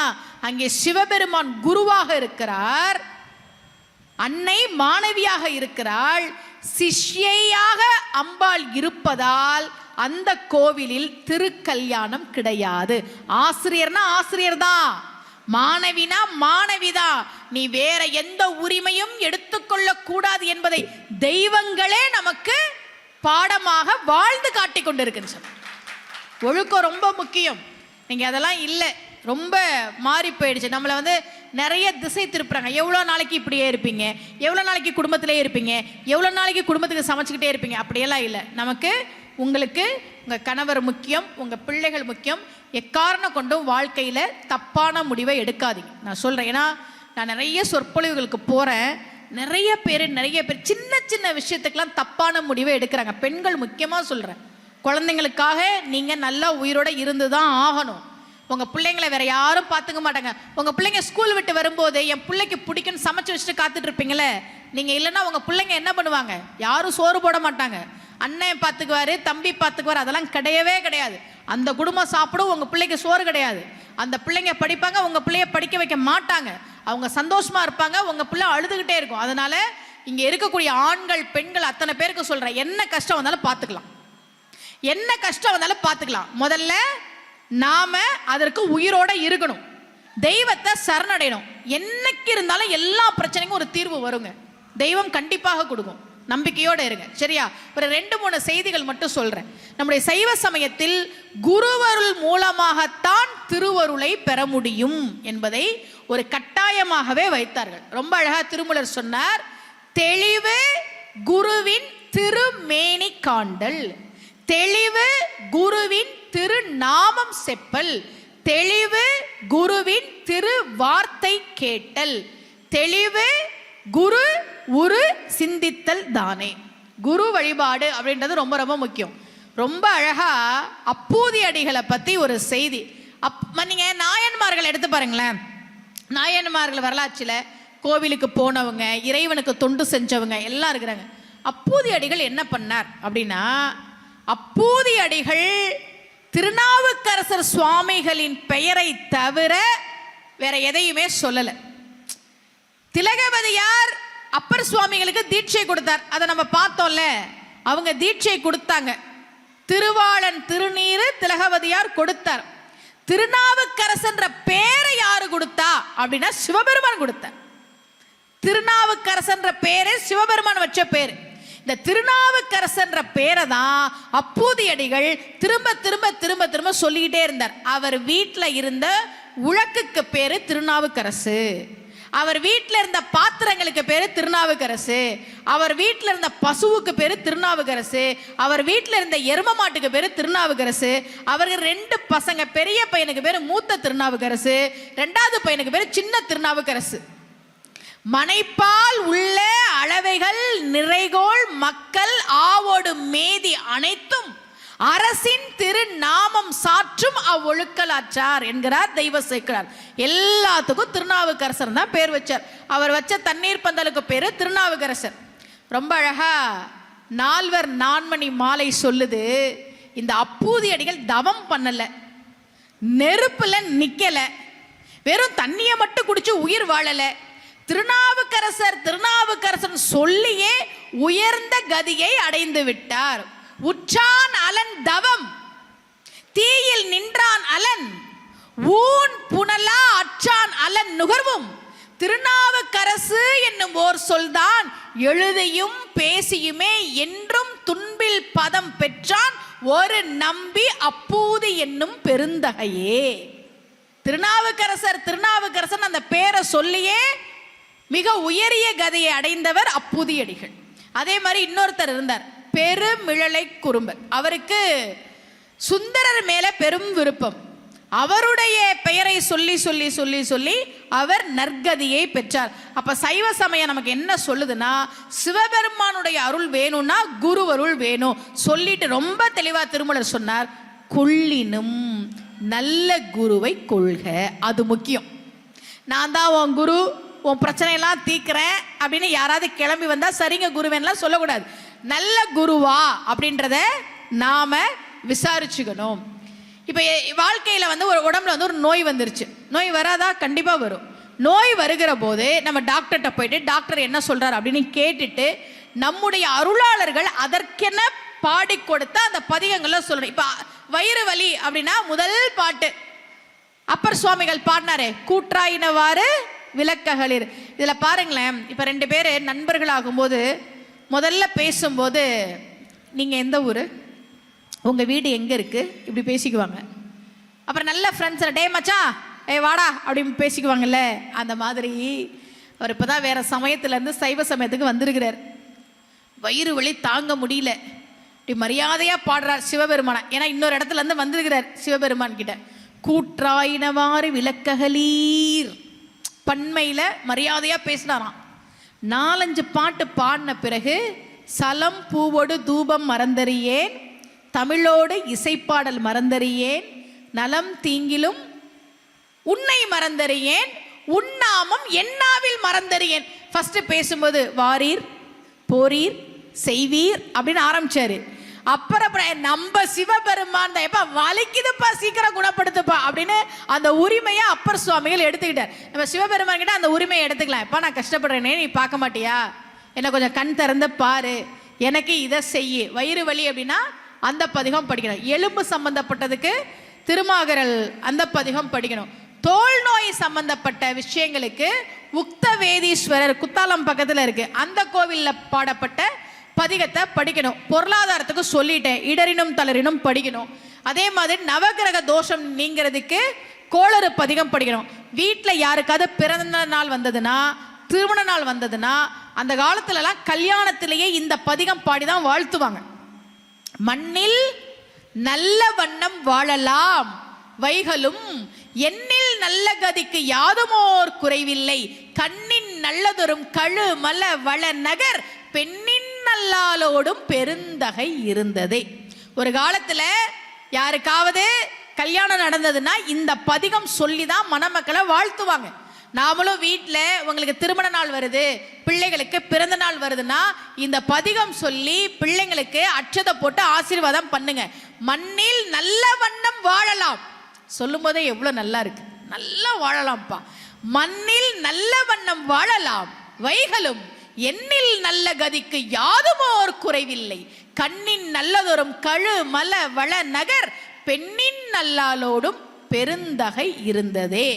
ஒவ்வொரு நாளும் சொல்லணும், பிள்ளைகளுக்கு ஆசீர்வாதம் பண்ணும்போது இந்த பதிகம் சொல்லணும். சரிங்க, பேச்சாளர் பதிகம்லாம் மனப்பாடம் பண்ணிட்டு வந்து இப்படி சொல்றீங்க, எங்களையும் கொஞ்சம் யோசிச்சு பார்க்கணும் இல்லை அப்படின்னா, தப்பா சொன்னாலும் தப்பு கிடையாது. தப்பாக சொன்னாலும் தப்பு கிடையாது. உங்களுக்கு வந்து முறையோட பாடணும், இந்த சங்கீதத்தில் பாடணும், இந்த ராகத்தில் பாடணும் அப்படிலாம் கிடையாது. பதிகம் பாடினாலே சிவபெருமானுக்கு ரொம்ப பிடிக்குமா. சிவபெருமானுக்கு ஜாதி உண்டா? கிடையாதா? மனத்தகத்தான், தலைமேலான் சொல்லிக்கிட்டே போனவர் சொன்னார், யார் ஒருவர் சிவபெருமானுக்கு பதிகங்களை பாடுகிறார்களோ அந்த தொண்டர் இனத்தகத்தான்னார். நீ பதிகம் பாடுறியா, ஓன் ஜாதிப்பா சிவபெருமான். எனக்கு பாட தெரியாதுன்னா சொல்லுங்க, சொல்லவே தெரியாது அப்படின்னா எழுத்துக்குட்டியாவது படிங்க, சரியா படிக்கணும், அதான் முக்கியம். தமிழில் வந்து ஒரு எழுத்து மாறினாலும் மாவட்ட கலெக்டர் வந்தார் அப்படிதான் எழுதணும். மாவட்ட கலெக்டர் வந்தார் அப்படி எழுதுனா அது தப்பு. தமிழில் அது ஒரு பிரச்சனை உண்டு. அதனால முடிஞ்ச வரைக்கும் நீங்கள் உங்களுக்கு தெரிஞ்ச அந்த பதிகங்கள் எல்லாம் சொல்லி கும்பிடுங்க, நல்லவங்களாக இருங்க, அது ரொம்ப முக்கியம். இன்னைக்கு நாமெல்லாம் கலிகாலத்தில் இருக்கிறோம், நல்லவங்களெல்லாம் தேட வேண்டியதாக இருக்குது. நாமெல்லாம் நல்லவங்க, அவ்வளோ சீக்கிரம் மனசாட்சிக்கு விரோதமாக எந்த தப்பும் பண்ண மாட்டோன்றதுனால தான் ஒரு கோவிலில் வந்து நாமெல்லாம் வந்து ஒரு சொற்பொழிவு கேட்கறதுக்காக வந்திருக்கிறோம். எங்களை மாதிரி பேச்சாளர்கள் ரொம்ப அழகாக அப்துல் காதர் ஐயா சொல்லுவார், நாங்கள் வந்து பேச்சாளர்கள் வந்து ஒரு ஊருக்கு வரும்போது நல்ல விதைகளை அங்கே தூவணும் அப்படின்னு விதைகளை எடுத்துகிட்டு வரோம். அதுதான் பேச்சு. விதைகளை தூவணும் அப்படின்னா அந்த மண் அதை நல்லா உள்வாங்கினாதான் அது மரமாக வரும். நிறைய இடங்கள்ல மண்ணே பட்டு போயிருக்கு, மக்கள் வரதே கிடையாது. அப்படிப்பட்ட ஒரு சூழலில் நான் பேச ஆரம்பித்து கிட்டத்தட்ட 1 மணி நேரம் 50 நிமிஷம் ஆகுது. ஆனாலும் நான் பேச வரும்போது கூட்டம் எப்படி இருந்ததோ அதே மாதிரியே எல்லாரும் உட்காந்து கேட்டுட்டு இருக்கிறீங்க. ரொம்ப மகிழ்ச்சி, ரொம்ப சந்தோஷம். இப்படி இருந்தால் திருநெல்வேலியிலேயே டெய்லி வந்து பேசிட்டு இருக்கலாம்ப்பா. சிவபெருமானுக்கு பல சிறப்புகள் உண்டு. அவர் எப்பேற்பட்ட தெய்வம் அப்படின்னா, பிரம்மன் சிவபெருமானுடைய முடியை பார்ப்பதற்காக போனார், பார்க்க முடிஞ்சா? இல்லை. பெருமாள் சிவபெருமானுடைய அடியை பார்ப்பதற்காக போனார், பார்க்க முடிஞ்சா? இல்லை. அவ்வளவு பெரியவன் தானே சிவபெருமான். பிரம்மனும் பெருமாளும் அடிமுடி காண முடியாத பெரியோனாக இருக்கக்கூடியவர் நம்முடைய சிவபெருமான். அவர் சுந்தரருக்காக திருவாரூர் வீதிகளிலே நடந்தார். திருவாரூர் வீதியில் நடக்கிறார். நான் திருவாரூர் போனப்போ கொஞ்சமாக மண் எடுத்துகிட்டு வந்து என் வீட்டில் வச்சிருக்கிறேன். சிவபெருமான் நடந்த மண். எத்தனையோ வருஷம் ஆச்சு, பரவாயில்ல, நம்ம சிவபெருமான் நடந்த மண் தானே அப்படின்னு கொஞ்சமாக மண் எடுத்துகிட்டு வந்து என் வீட்டில் வச்சுருக்கிறேன். ஏன் திரும்ப திரும்ப கொஞ்சமாக நான் சொல்கிறேன்னா, நாளைக்கு இந்த யூடியூப்பில் வந்ததுக்கப்புறம் எல்லாரும் கிளம்பி போய் மூட்டை எடுத்துகிட்டு போய் சுமதி ஸ்ரீ அம்மா மண் எடுத்துகிட்டு வந்து தான் நல்லா இருக்கிறாங்களா, நாங்களும் எங்கள் வீட்டில் ஒரு மூட்டை மண் எடுத்து வச்சுக்கிறோன்னு கொண்டு போய் வச்சிட போகிறாங்க. அதனால் கொஞ்சமாக மண் எடுத்துகிட்டு வந்து வச்சுருக்கிறேன். சுந்தரர் வந்து சொன்னார், எனக்கும் பறவைக்கும் சண்டை. 2 பேரும் கணவன் மனைவி, சரியா? எனக்கும் பறவைக்கும் சண்டை. அவள் கதவை திறக்கலை, நீ கொஞ்சம் தூது போ. சரி, சிவபெருமான் வர, அவர் மாறு விஷயத்தில் வர, கதவை திறந்துட்டு பறவை யாருன்னு கேட்டுட்டு வீட்டுக்குள்ளே விடலை. முடியாது, சுந்தரர்கிட்டலாம் இனிமேல் பேசுகிறதா இல்லை. சரி, சிவபெருமான் போயிட்டார். சுந்தரர் சொன்னார், நீ சிவபெருமானாவே போக வேண்டியதானே, அப்போதானே அவள் உன்னை உள்ளே விட்டுருப்பா, இப்போ போ. சரி, அந்த தெய்வம் பிரம்மனும் திருமாலும் அடிமுடி காண முடியாத பெரியோனாகிய அந்த சிவபெருமான் தன்னுடைய பக்தனுக்காக திருவாரூர் வீதிகளில் நடந்து பறவை நாச்சியாரை பார்க்க போறார். இந்த காலமேக புலவர் பாடுறார், பிரம்மனுக்கும் திருமாலுக்கும் விஷயமே பத்தலப்பா, 2 பேருக்கு விஷயமே பத்தலை. போய் திருவண்ணாமலையில போய் அடிமுடி பார்க்குறேன்னு ஏமாந்துட்டு வந்திருக்கிறாங்க. இவங்க என்ன பண்ணியிருக்கணும்னா, திருவாரூருக்கு வந்து பறவை நாச்சியார் வீட்டு கதவு மேலே ஒருத்தர் கீழே ஒருத்தர் இருந்திருந்தாங்கன்னா, சிவபெருமான் உள்ள போகும்போது வரும்போதுன்னு 4 முறை அவருடைய முடியையும் அடியையும் பார்த்திருக்கலாம். ஆனார் இளையே அயனும் திருமாலும் காணார் அடிமுடி முன் காண்பதற்கு மேனால் இரவு திருவாரூரில் எந்தை பிரான் சென்ற திருவாயில் படி. பறவை திருவாயில் படி. என்னப்பா விஷயமே தெரியாம இருக்கிறாங்க. பறவை நாச்சியார் வீட்டு கதவு மேல போய் உட்கார்ந்திருந்தா 4 முறை சிவபெருமானுடைய முடியையும் அடியையும் பார்த்திருக்கலாமேப்பா. பக்தனுக்காக வீதிகளிலே நடந்த தெய்வம் சிவபெருமான். ஒரு குடும்பம் நல்லா இருக்கணும், பிரிஞ்சிட கூடாதுன்னு நினைச்ச தெய்வம் சிவபெருமான். இன்னைக்கு ஜோசியர்கள் சொல்றாங்களே, அந்த கோயிலுக்கு போகாதீங்க, குடும்பத்துக்கு ஆகாது, அப்பெல்லாம் கிடையவே கிடையாது. தெய்வம் நம்ம நல்லா இருக்கணும்னு தான் நினைக்கிறேன். எங்கள் அம்பாளுக்கெல்லாம் நம்ம வாழ்க்கையை நாசமாக்கணும் நாங்கள் அம்பாள் நினப்பா. திருச்செந்தூர் முருகன் நம்ம வாழ்க்கையை கெடுக்கிறதுக்குறாங்களா? அந்த ஜோசியர் சொன்னார், என்கிட்ட ஜாதகம் பார்க்க வந்தவங்க தான் சொன்னாங்க, அம்மா எனக்கு குரு சரியில்லைன்னு திருச்செந்தூருக்கு போக வேணான்னு சொன்னாருமா. வேற என்ன பரிகாரம் சொன்னார்? ஒரு பானை வாங்கி உடைக்க சொன்னாருமா. ஏ, பானை உடஞ்சு போற இருக்கு. எங்க திருச்செந்தூர் முருகன் உங்களுக்கு பெருசு இல்லையா? இந்த சிவபெருமான் பாருங்க, மாணிக்க வாசகர் தான் பாடுறார், அந்த திருவடியை தந்தருள வந்தருளும் நம்ம கிட்ட தேடி வருவாராம் சிவபெருமான். இந்த பேர் இதுதான் என்னுடைய திருவடி, நான் உனக்காக தான் அருள் செய்ய வந்திருக்கிறேன்னு நாம கும்பிடலனா கூட நம்மளை தேடி வந்து அருள் செய்யக்கூடியவன் சிவபெருமான். சிவபெருமான் எங்க இருக்கிறார்? சுடுகாட்டில் இருக்கிறார். எனக்கு ரொம்ப நாளா ஒரு சந்தேகம், எதுக்கு சிவபெருமான் சுடுகாட்டில் போய் உட்காந்துருக்கிறார்? இடமா இல்லை, சுடுகாட்டில் போய் ஏன் உட்காந்துருக்கிறார்? அவர் பார்த்தார், இவன்லாம் கோயிலுக்கு வருவான்னு சில பேரை நினைச்சாரு, அவனுங்க வரமாட்டேன்ட்டானுங்க. டேய், நீ கோயிலுக்கு தான் வரமாட்டேன்னு சொல்ல முடியும், ஆனா சுடுகாட்டுக்கு என்னைக்கு இருந்தாலும் வந்துதான் ஆகணும். எல்லாத்துக்கும் அருள் செய்யணும்னா சுடுகாடு தான் சரியான இடம் அப்படின்னு கோவிலுக்கு கூட வராதவன் இருப்பான், ஆனா சுடுகாட்டுக்கு எல்லாரும் வந்துதான் ஆகணும்னு நமக்கெல்லாம் அருள் செய்வதற்காகவே சுடுகாட்டில் போய் இருக்கிற சிவபெருவன். அப்படிதான் அந்த தெய்வம், அவ்வளவு கருணையான தெய்வம். அம்பாளும் அப்படிதான். அம்பாளுக்கு ஒரு அழகான பேர் உண்டு, அவளுக்கு நிறைய பேர்கள் உண்டு. உங்க ஊரு திருநெல்வேலியிலேயே இருக்கக்கூடிய அம்பாளுக்கு பேரு, பக்கத்தில் இருக்கக்கூடிய இளஞ்சி கோயிலில் இருக்கக்கூடிய அம்பாளுக்கு பேரு ஈசனாருக்கு இனியாள். ரொம்ப அழகான பேர், ஈசனாருக்கு இனியாள். அவ பேரே அதுதான். அதனால பெண்கள் உங்க வீட்டுக்கார் பேரை சொல்லி அவருக்கு இனியாள் அப்படின்னு இனிமே உங்களை பேரை மாத்திருங்க. புரியுதா? உங்க பேர் என்ன? உங்க வீட்டுக்கார பேர் ரவினா ரவிக்கு இனியாள். உங்க மாமியார் ஃபோன் பண்ணுவாங்க, ஃபோன் பண்ணா ஹலோ நான் ரவிக்கு இனியாள் பேசுறேன். எப்பையில இருந்து? கல்யாணம் ஆனதுல இருந்து நான் தான் அவருக்கு இனியாள் அப்படின்னு. ரொம்ப அழகான பேர் அம்பாளுக்கு, ஈசனாருக்கு இனியாள். நிறைய அழகான திருநாமங்கள் அம்பாளுக்கு உண்டு. அதுல அவளுக்கு ஒரு பேரு லலிதா சகஸ்ரநாமத்துல வருது. அவளுக்கு என்ன பேருனா பிரம்ம கீட ஜனனி. என்ன பேரு? பிரம்ம கீட ஜனனி. ஜனனினா அம்மான்னு அர்த்தம், கீடம்னா புழுன்னு அர்த்தம், பிரம்மம்னா தெய்வம்னு அர்த்தம். அம்பாள் இந்த உலகத்துல ஒரு சாதாரண புழுவுக்கும் தாயாக இருக்கிறாள். பிரம்ம நிலையில் இருக்கக்கூடிய தெய்வ நிலையில் இருக்கக்கூடிய உயிர்களுக்கும் அவள் தாயாக இருக்கிறாள். அதனால்தான் அவளுக்கு பேரு பிரம்ம கீட ஜனனி. சிவபெருமானும் அம்பாளும் இணைந்த அந்த அர்த்தநாரீஸ்வரர் வடிவம் இருக்குல்ல, அது ஆதி காலத்து வடிவம். ஐங்குறு நூறுனுடைய கடவுள் வாழ்த்து பாடலிலேயே அர்த்தநாரீஸ்வரரை குறிக்கக்கூடிய அந்த வார்த்தைகள் இருக்கு. பாகம் ஒருவன், மாதொரு பாகனாக இருக்கக்கூடியவன் சிவபெருமான். நீங்க திருச்செங்கோடுக்கு பார்த்தீங்கன்னா அங்க சிவபெருமான் அர்த்தநாரீஸ்வரராக இருக்கிறார். அங்க இருக்கக்கூடிய முருகப்பெருமானுக்கு ரொம்ப அழகான பேரு செங்கோட்டு வேலவன் பேரு. அருணகிரிநாதர் அந்த முருகனை போய் பார்க்கிறார். அங்க இருக்கக்கூடிய முருகனுக்கு என்ன விசேஷம்னா, வழக்கமா முருகன் கையில சேவல் கொடி வச்சிருப்பார், அப்படிதானே? திருச்செங்கோடுல மட்டும்தான் கையில சேவலையே வச்சிருப்பார். நீங்க திருச்செங்கோடுக்கு போனீங்கன்னா அந்த கருவறையில இருக்கக்கூடிய முருகப்பெருமானுக்கு அலங்காரம்லாம் பண்ணிருக்கும் போது அதை பார்க்க முடியாம இருக்கலாம். பக்கத்திலேயே உற்சவர் சிலை வச்சிருப்பாங்க, கையில ஒரு சேவலை வச்சுக்கிட்டு இருப்பார் முருகப்பெருமான். ரொம்ப அழகா பாடினார் அருணகிரிநாதர். மாலோன் மருகனை மன்றாடி மைந்தனை இந்த செங்கோட்டு வேலவனை பார்ப்பதற்கு 4000 கண் படைத்திலனே நான் முகனை. இந்த பிரம்மன் எனக்கு ஒரு 4000 கண்ணு படைக்காம போயிட்டானேப்பா. இந்த முருகனுடைய அழகை பார்த்துக்கிட்டே இருக்கிறது. சரி, இந்த திருச்செங்கோடுல அர்த்தநாரீஸ்வரரா இருக்கிறாங்கல்ல அம்பாளும் சிவனும். எப்படி சிவன் இப்படி வந்தார்னா, நல்லா கேட்டுக்கோங்க, நம்ம குடும்பத்துல ஏதாவது பிரச்சனை அப்படின்னா நாம அதை 3வது மனுஷங்கிட்ட சொல்லக்கூடாது. உங்க வீட்டுக்கார அடிக்கணுமா அடிங்க, நீங்க அடிக்காம யார் அடிப்பா? நல்லா அடிங்க, திட்டுங்க.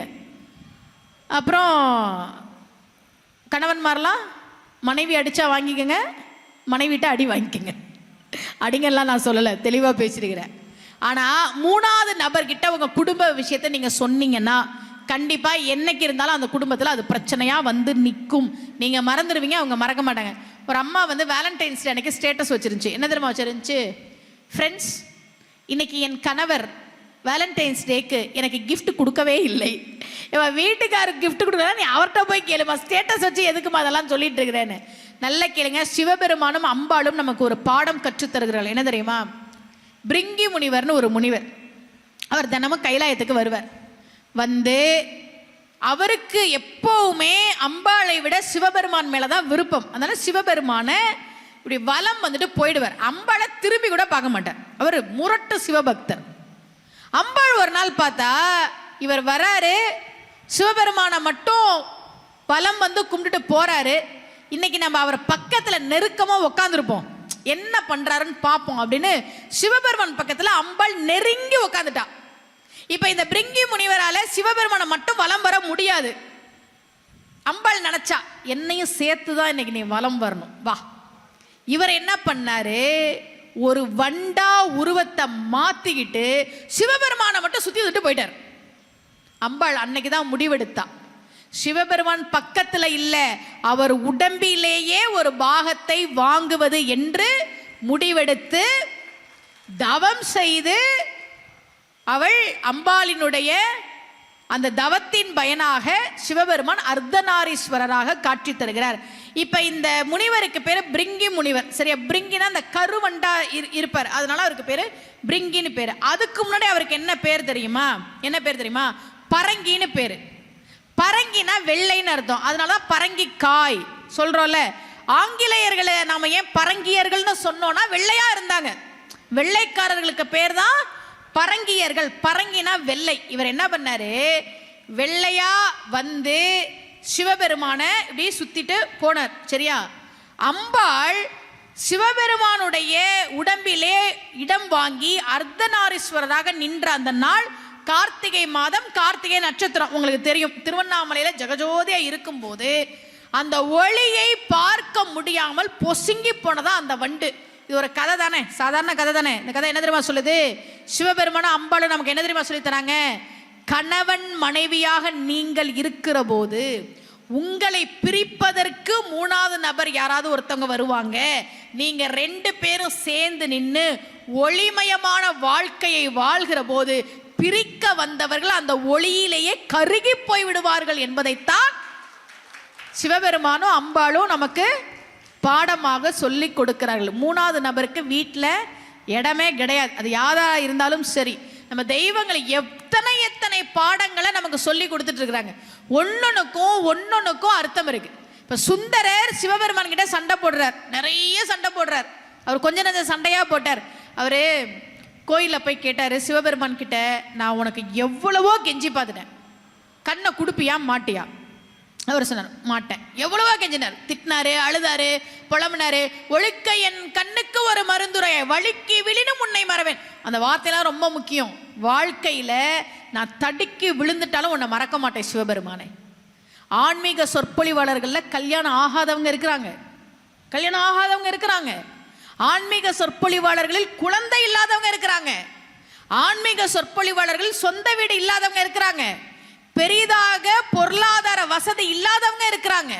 இப்ப நான்லாம் நாகர்கோவிலுக்கு குமாரவேல் அண்ணாச்சி கூப்பிட்டு பேச வரும்போது பஸ்ல வருவேன். இந்த தெற்கத்தி பக்கம் வந்தா எங்களுக்கு என்ன பிரச்சனைனா சரியான நேரத்துக்கு பஸ் இருக்காது. இப்ப 10 மணிக்கு சொற்பொழிவு முடியுதுன்னா, நான் அப்போ காலேஜில் வேலை பார்த்தேன், நான் அட்லீஸ்ட் ஒரு 10 மணிக்காவது நான் கோபிச்செட்டிப்பாளையம் போகணும்னா எனக்கு பஸ் இருக்காது. நான் இங்கேருந்து மதுரை போய் மதுரையிலேருந்து மாறி, அது 2 பஸ்ஸு வேற இருக்கும். நான் மாட்டுத்தாவணி போய் மாறி இந்த மாதிரி பிரச்சனையெல்லாம் வரும். இங்கேருந்து போகிற பஸ் மாட்டுத்தாவணியில் இருக்கும், அங்கேருந்து பெரியார் பஸ் ஸ்டாண்டு போய் அங்கேருந்து இன்னொரு பஸ் ஸ்டாண்டு போய் அப்படி பஸ்ஸு பிடிச்சி போவோம். அப்போ எனக்கு என்ன தெரியுமா தோணும், இந்த சாமியை பற்றி தானே நான் பேசுகிறேன், ஏன் இந்த சாமி எனக்கு ஒரு கார் கொடுக்கக்கூடாதா? அப்படிலாம் இல்லை. நீ கொடுக்குறியோ இல்லையோப்பா, உன்னைய பற்றி நான் பேசுகிறேன். நிறைய ஆன்மீக சொற்பொழிவாளர்கள் கல்யாணம் ஆகாதவங்க, குழந்தை இல்லாதவங்க, கஷ்டத்தில் இருக்கிறவங்க, நோயில் இருக்கிறவங்க. ரமண மகரிஷி அவர் கடைசி காலத்தில் நோய் வந்தது தானே ரமண மகரிஷிக்கு. எந்த பற்றுமே இல்லாமல் இருந்தால் நீ என்ன பண்ணாலும் எனக்கு சம்மதம்ப்பா, திருவருள் சம்மதம், என்ன நடந்தாலும் அது எனக்கு சம்மதம். தெய்வத்தை அவ்வளோ சீக்கிரம்லாம் நாம் விட்டுட மாட்டோம். அதனால தான் சிவபெருமான் அம்பாள் எல்லாரும் நமக்கு துணையாக இருக்கிறாங்க. இப்போ சுந்தர திட்டுறாரு, எவ்வளவோ திட்டுறாரு, கோவப்படுறாரு, அழுவுறாரு. அப்பதான் சொல்றாரு, நான் வழுக்கி விழுந்தாலும்ப்பா வாழ்க்கையில நான் முழுசா எந்திரிக்கவே முடியாதபடி விழுந்துட்டாலும் சிவபெருமானே ஒன்ன நான் மறக்க மாட்டேங்கிறார். என்ன வார்த்தை இது? இனிமே எந்திரிக்கவே முடியாதுன்ற அளவுக்கு நான் வழுக்கி வீழ்ந்தாலும் உன்னை நான் மறவேன். அந்த வைராக்கியம் முக்கியம் பக்தியில். அப்பதான் சொன்னார், ஒழுக்க என் கண்ணுக்கு ஒரு மருந்துரை. சிவபெருமான் கொடுக்க மாட்டேன்ட்டார். அம்பாள் பார்த்தா, எப்பவுமே அம்பாள் தானே நமக்கெல்லாம் தூது. நம்ம காந்திமதி அம்மன் கிட்ட பலப்பட்டாடை சொக்கநாதர் தினமும் நெல்லையப்பர் கோவிலுக்கு வந்தார். நெல்லையப்பர் முன்னாடி நின்று அவர் கஷ்டத்தெல்லாம் சொன்னார். அப்பா எனக்கு இதை பண்ணி கொடு, அதை பண்ணி கொடு. சிவபெருமான் கேட்கல. ஒரு நாள் கோபம் பலப்பட்டாடை சொக்கநாதருக்கு. நேராக காந்திமதி முன்னாடி போய் நின்னார். இந்தம்மா, உன் வீட்டுக்காரர்கிட்ட நான் மனு போட்டுக்கிட்டே இருக்கிறேன், என்னான்னு கூட கேட்க மாட்டேங்கிறார், நீயாவது எனக்கு கொஞ்சம் சொல்லு. காந்திமதியை பார்த்துட்டு சொன்னார், இவர் நீ சொன்னாலும் உன் வீட்டுக்காரு கேட்பாரான்னு எனக்கு தெரியல, அதனால் எப்போ சொல்லணுன்றதை நான் சொல்கிறேன், நீ அந்த நேரத்தில் சொல்லு. சொல்லிட்டு காந்திமதியை பார்த்து சொன்னார், சொல்ல மாட்டியா? வாயில் இருக்க முத்து என்ன சிந்திருமா? பலப்பட்டாடை சொக்கநாதன் நம்ம காந்திமதியை பார்த்து கேட்கிறார். ஆய்முத்து பந்தரில் மெல்லனை மீது நீ அருகிருந்து உன் வாய்முத்தம் தா என்று அவர் கொஞ்சம் வேளையில் வேய்முத்தரோடு என் குறைகளெல்லாம் மெல்ல மெல்ல சொன்னால் உன் வாய்முத்தம் சிந்தி விடுமோ நெல்வேலி வடிவன்னையே. உன் வீட்டுக்காரு உன்கிட்ட கெஞ்சி வருவார்ல, கொஞ்சம் கொஞ்சம் உன்னை பேச வருவார்ல, அப்ப கேளு, அப்பதான் கொடுப்பாரு. ஐடியா கொடுத்தது யாரு? பலப்பட்டாடை சொக்கநாதர். நீ அவர் சும்மா இருக்கும்போது போய், ஏங்க இந்த சொக்கநாத புலவனுக்கு இதை பண்ணக்கூடாதான்னா அவன் கிடக்கிறான் அப்படின்ட்டுவாருமா உன் வீட்டுக்காரு. அதனால உன்னை கொஞ்சம் வருவார்ல, அந்த நேரமா பார்த்து என் பிரச்சனைய மெல்ல மெல்ல சொல்லு. நீ பாட்டுக்கு ஒரேடியா சொல்லிடாத, உன் வீட்டுக்காரர் ரிஜெக்ட் பண்ணிடுவார். பொறுமையா சொல்லு, ஒன்னொன்னா எடுத்து சொல்லு. சொல்ல மாட்டியா? உன் வாயில இருக்க முத்து சிந்திருமா அப்படின்னு நம்ம காந்திமதியை பார்த்து பலப்பட்டாடை சொக்கநாத புலவர் கேட்டார். அதே மாதிரி அம்பாள் கிட்ட சுந்தரர் போய் கேட்கிறார், உன் வீட்டுக்காரு மனசு இறங்க மாட்டேங்கிறாரு.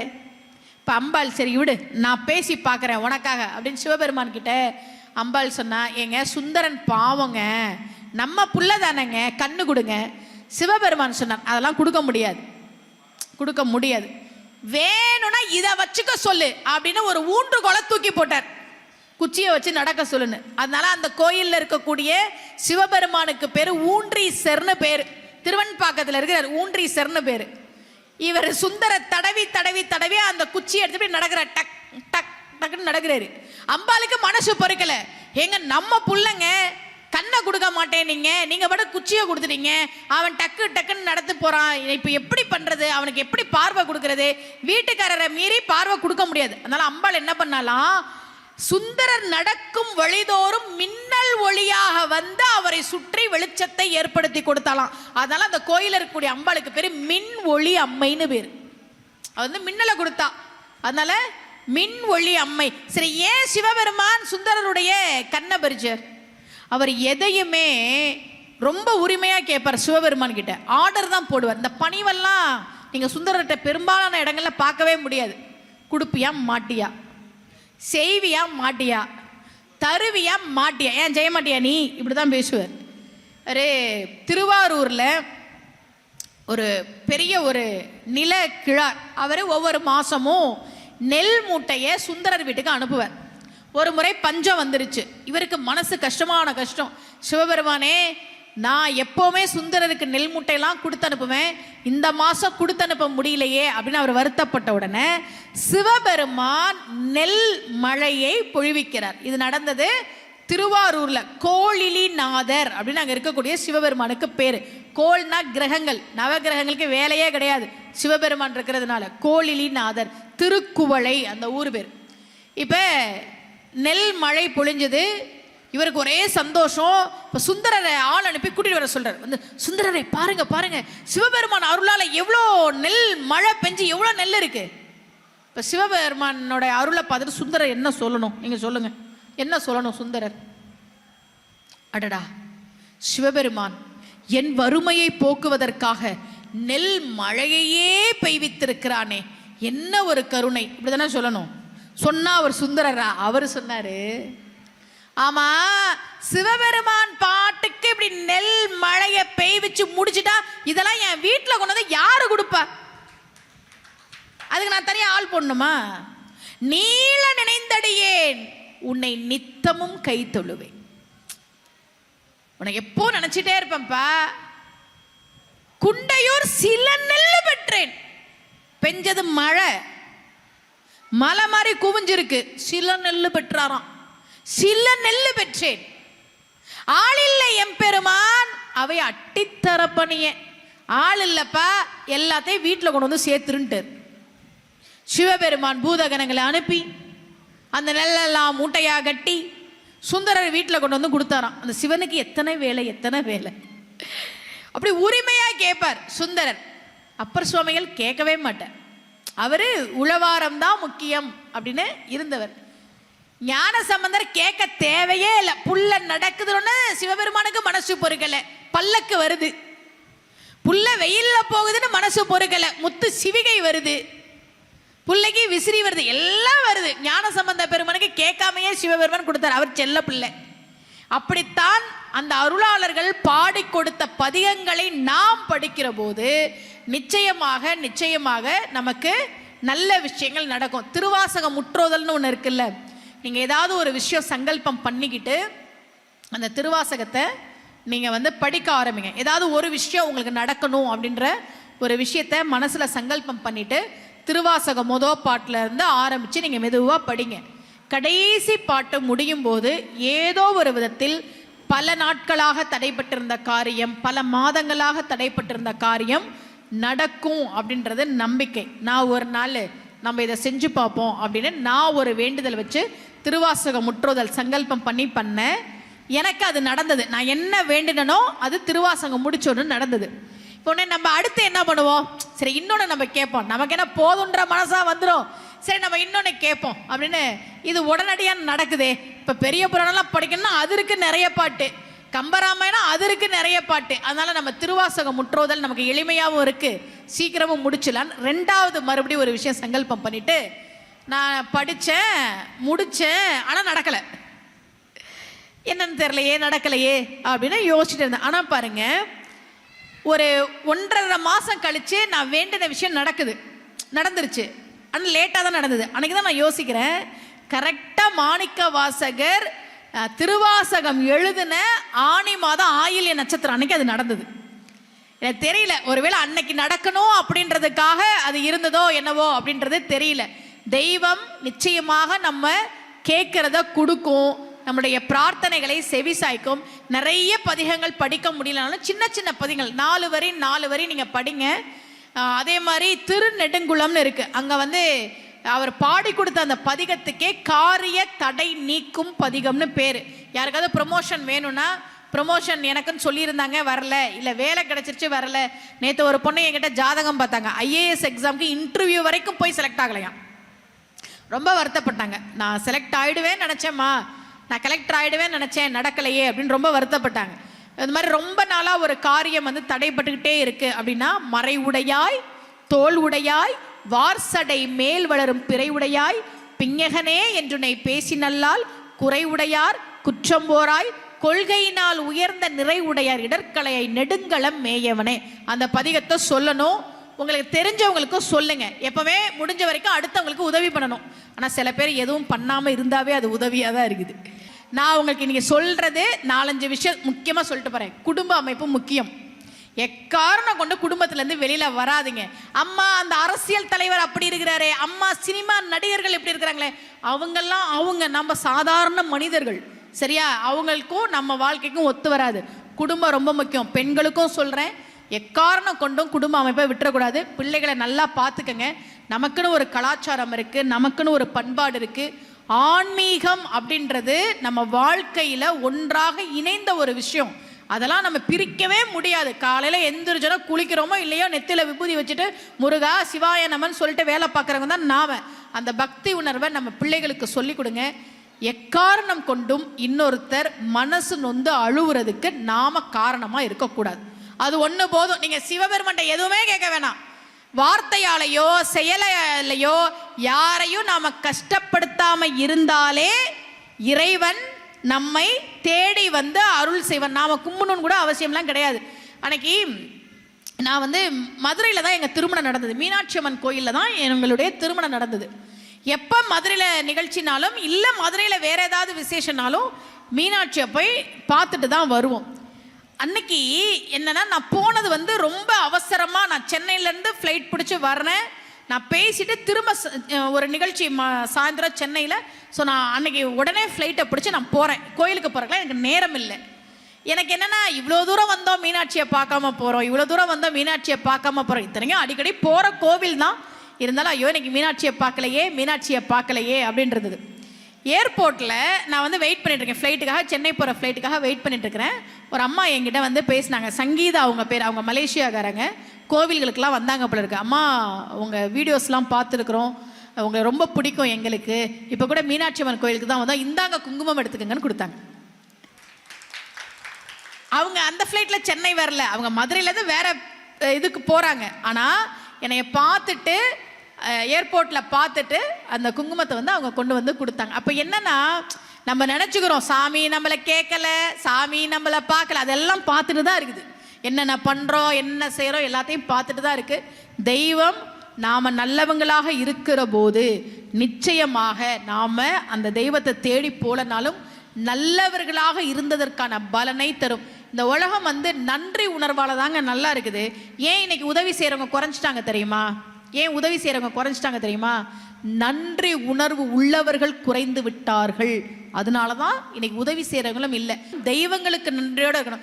இந்த நிமிஷம் இருக்கும் தானே, நல்லா தானே இருக்கிறோம், சாப்பிட்டோம் தானே, அப்படி ஒன்றும் நம்ம வாழ்க்கையில் கஷ்டப்படலை. கடன் இருக்கும், எல்லாருக்கும் கடன் உண்டு.